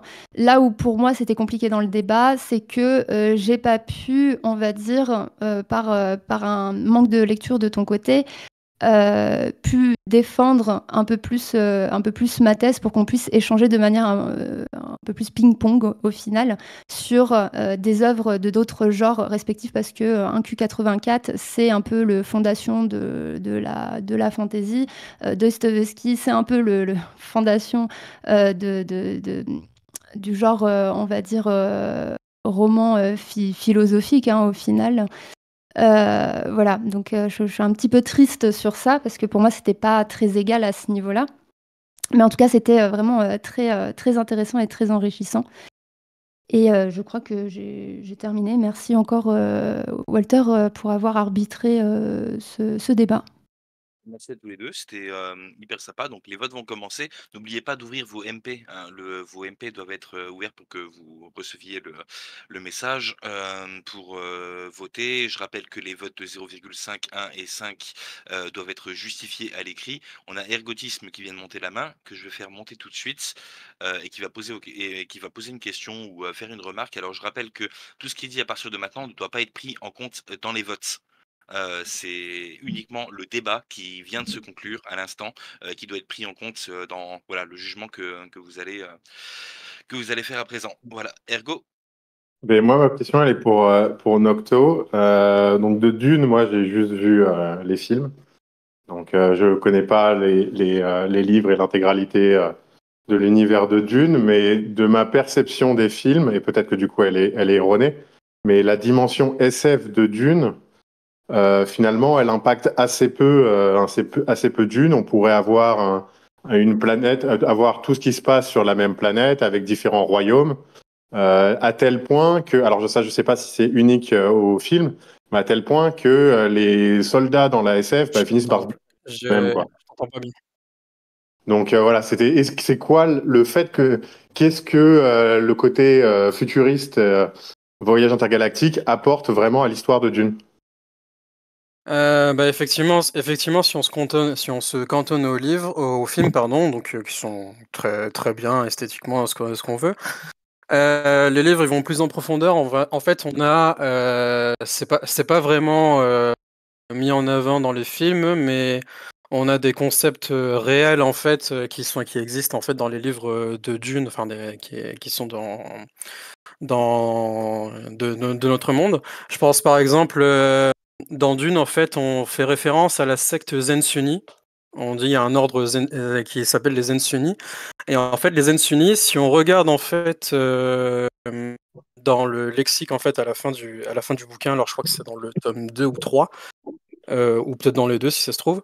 En fait, on t'explique que les zen sunnis, c'est une branche de l'islam qui a évolué sous l'ère du 3e Mahomet. Et je me dis, c'est un truc de dingue ça, parce que ça soulève pas mal de questions. Ça veut dire qu'en fait, il y a eu un 2e Mahomet qui de base, bon, je suis apostat de l'islam, donc je connais un petit peu le sujet. Déjà de base, le fait d'avoir un prophète qui soit venu après Mohammed, déjà, c'est déjà un truc de dingue. Donc qu'est-ce qui a dû se passer entre temps? Et le fait qu'il y en ait eu un 3e, donc peut-être que celui-ci a dû venir corriger des trucs. Enfin voilà, il y a plein de choses comme ça qui sont mises comme ça. Et concernant le côté, tu parlais de voyage stellaire, mais tu as aussi toute la question avec le Bene Tleilax, c'est ça, qui construisent des humains de synthèse, des clones, des clones en fait d'êtres humains. Et il y a toute cette question en fait de l'éthique, de savoir si est-ce que faire perdurer un clone pendant des milliers et des milliers d'années, c'est quelque chose de moral? Est-ce que la personne, qui est clonée, qui est clonée indéfiniment, reste finalement humaine? Est-ce qu'elle garde sa conscience, etc. Enfin, il y a vraiment une richesse et une profondeur que je trouve incroyable dans ces contextes. Je ne sais pas si j'ai répondu à ta question, j'ai dit beaucoup de choses. Ouais, j'ai l'impression que si on compare par exemple avec Blade Runner, j'ai l'impression que le côté SF est vraiment central, alors qu'il est nécessaire vraiment au cœur de l'intrigue.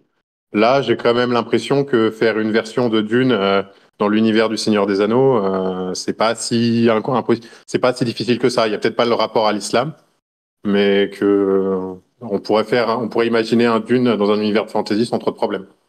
Alors que Blade Runner, ce serait compliqué, typiquement. Bah, si on garde Dune dans l'univers des films, je suis d'accord avec toi.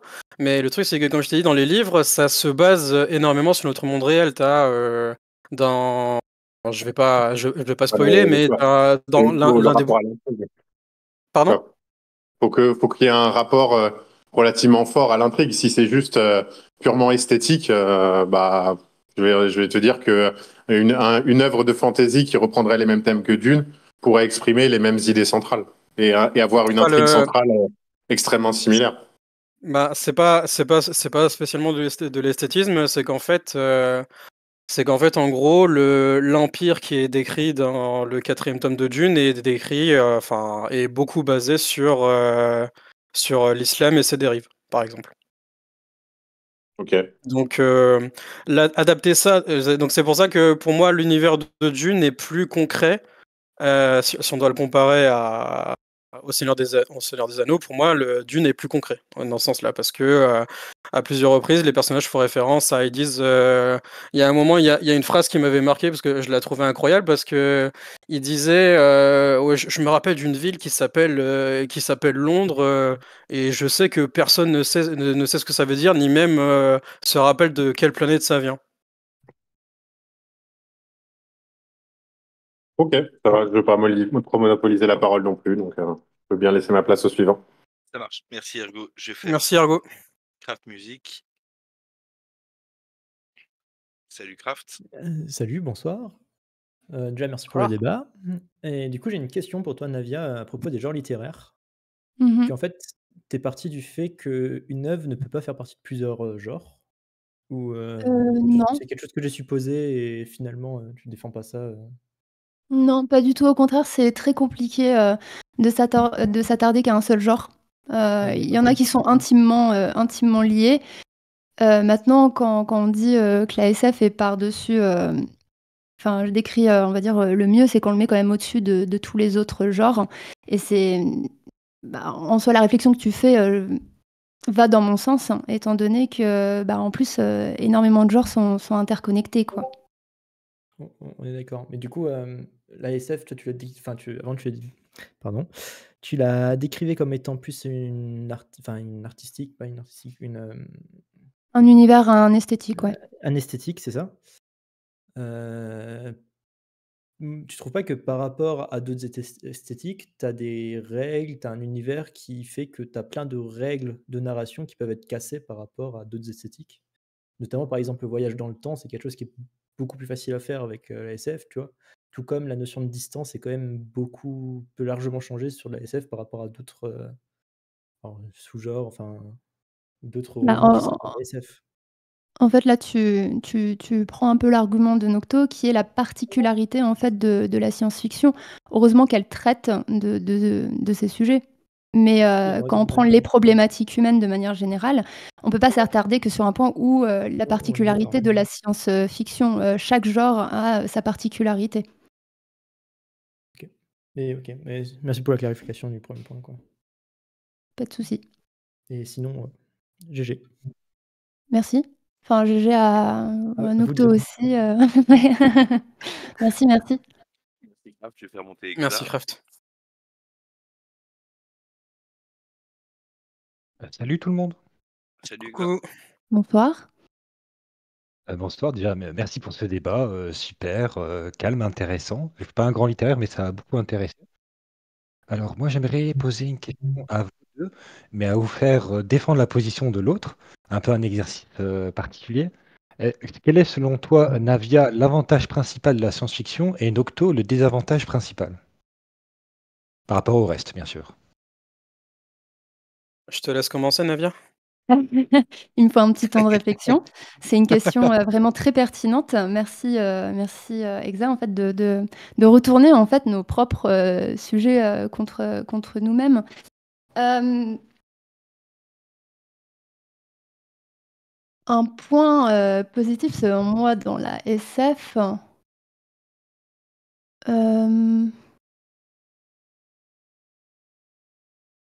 bah, moi, je suis particulièrement, sensible, aux sujets qui sont abordés dans la SF, la particularité de la SF, justement ce qui est lié, à l'IA et cetera.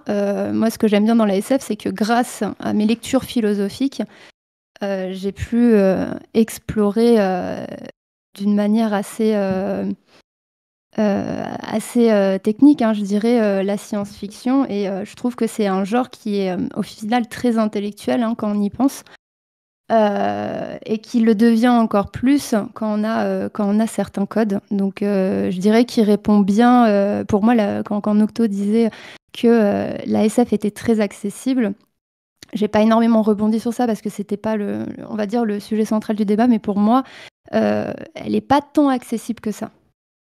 Et ça j'aime bien parce que c'est vrai que je suis assez, sensible à des sujets, qui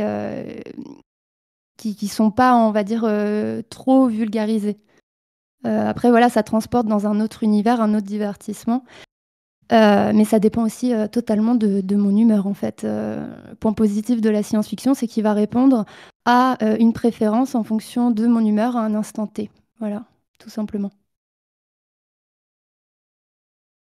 Moi, je te dirais que l'avantage principal pour moi de la SF, c'est que ça permet de nourrir ton imaginaire, de te plonger Je suis dans des désolé, mais choses. Pardon. je demandais plutôt le désavantage principal, c'était justement défendre la position opposée. Ah, tu veux Donc le c'est vraiment désavantage le principal? désavantage. Oui, oui, pour toi. Ah, ok. Le désavantage principal, je dirais que le désavantage principal, ce serait que toutes les questions des problématiques humaines sont traitées peut-être un peu trop en surface sur pas mal d'œuvres. Mais que sur des œuvres comme celle d'Asimov ou de Herbert ou de Atwood, on a un peu plus de profondeur. C'est vrai que j'ai exagéré peut-être le trait en disant que la SF était plus accessible. De manière générale, je pense qu'elle l'est, mais il y a quand même des lectures qui sont plus faciles que d'autres. Bien, mais merci beaucoup pour vos réponses et c'est tout pour moi. Je vais laisser la place au suivant. Merci, Exa. Ça marche, merci Exa. Donc le dernier intervenant, À c'était plus. Baptiste. Et voilà. Et après Baptiste, on redescendra tranquillement dans les chill. Vous m'entendez Salut bien? Baptiste. Oui, Salut. on t'entend Oui. parfaitement. Salut, Ouais, Baptiste. merci pour le débat, tout d'abord. Donc moi, j'aurais une petite question pour Nocto. une question chiffre parce que j'aime bien les chiffres. Donc je me suis un petit peu renseigné et j'ai vu que la SF représentait à peu près 7% des ventes de la littérature. Donc ça me semble relativement faible par rapport à ta thèse. Donc je voulais savoir comment tu expliques cette contradiction et qu'est-ce que tu en penses? Mmh. Bah, déjà j'aimerais bien savoir où est-ce que tu as trouvé ce chiffre-là. Bien Parce sûr. que moi, de ce que j'ai vu, alors, de ce que j'ai en fait dans l'étude, de Ipsos, du CNL, tac, tac, tac, attends, je suis en train c'est un PDF assez long, je défile le truc.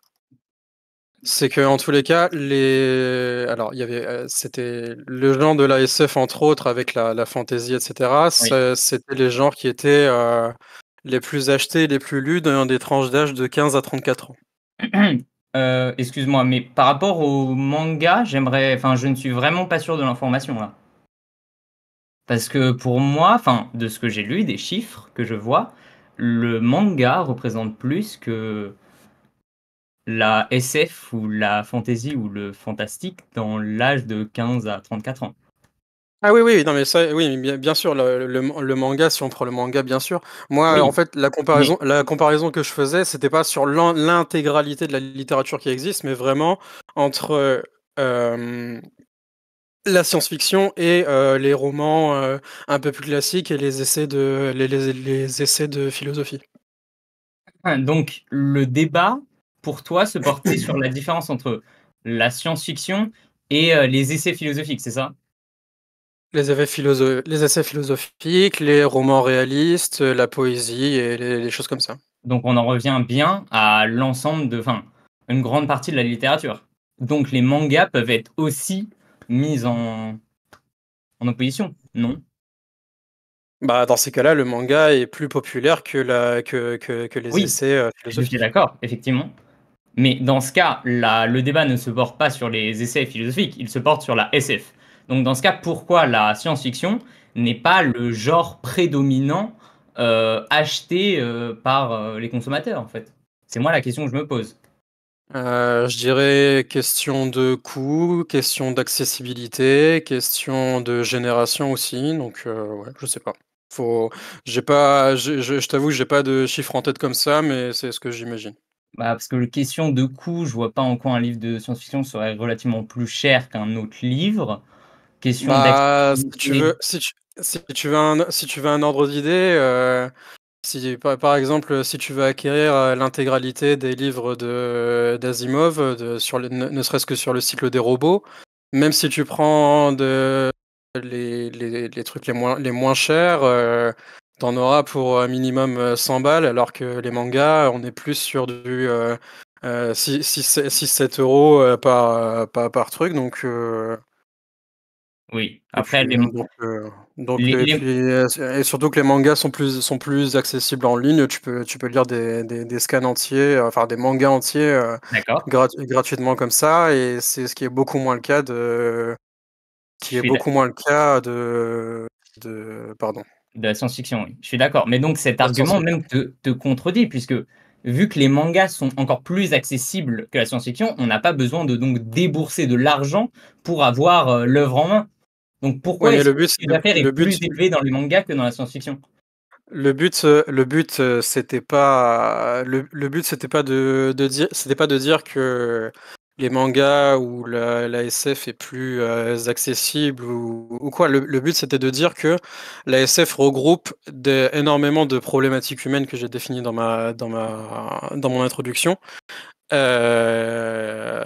Que dans une seule œuvre, en fait, on peut cristalliser plusieurs choses. Il y a une espèce d'universalité de la SF qui fait que grâce à à ce sous-genre de la littérature, tu peux regrouper beaucoup de choses que tu devrais normalement avoir en lisant, en lisant plein de genres différents. Ok. Je sais pas si j'ai répondu à ta question. Enfin, pour moi, toujours la pluralité de thèmes est supérieure à se focaliser sur un thème, mais Je suis pas d'accord avec toi fondamentalement, mais d'accord. Je vais pas Je vais revenir monopoliser le temps de là-dessus et parole. puis, vous pouvez toujours revenir là-dessus à l'occasion. Mais de toute façon, il y avait Bien pas sûr. d'autres, intervenants, après toi. Donc, je rappelle aussi à ceux qui sont pas, validés, il reste qui? Il reste Chaos Digital et c'est tout. Qu'il faut aller dans un channel accueil et validation. Un modo te rejoindra et puis comme ça, tu pourras te démute et participer, au débat comme tout à chacun. Merci beaucoup à Navia, merci beaucoup à Nocto, merci beaucoup à Merci. l'organisation, à Boros, Merci. sans qui, le tournoi, ne pourrait pas avoir lieu et bah, je vous propose de continuer, la discussion, tranquillement dans les chill. Merci, salut tout le monde. Merci.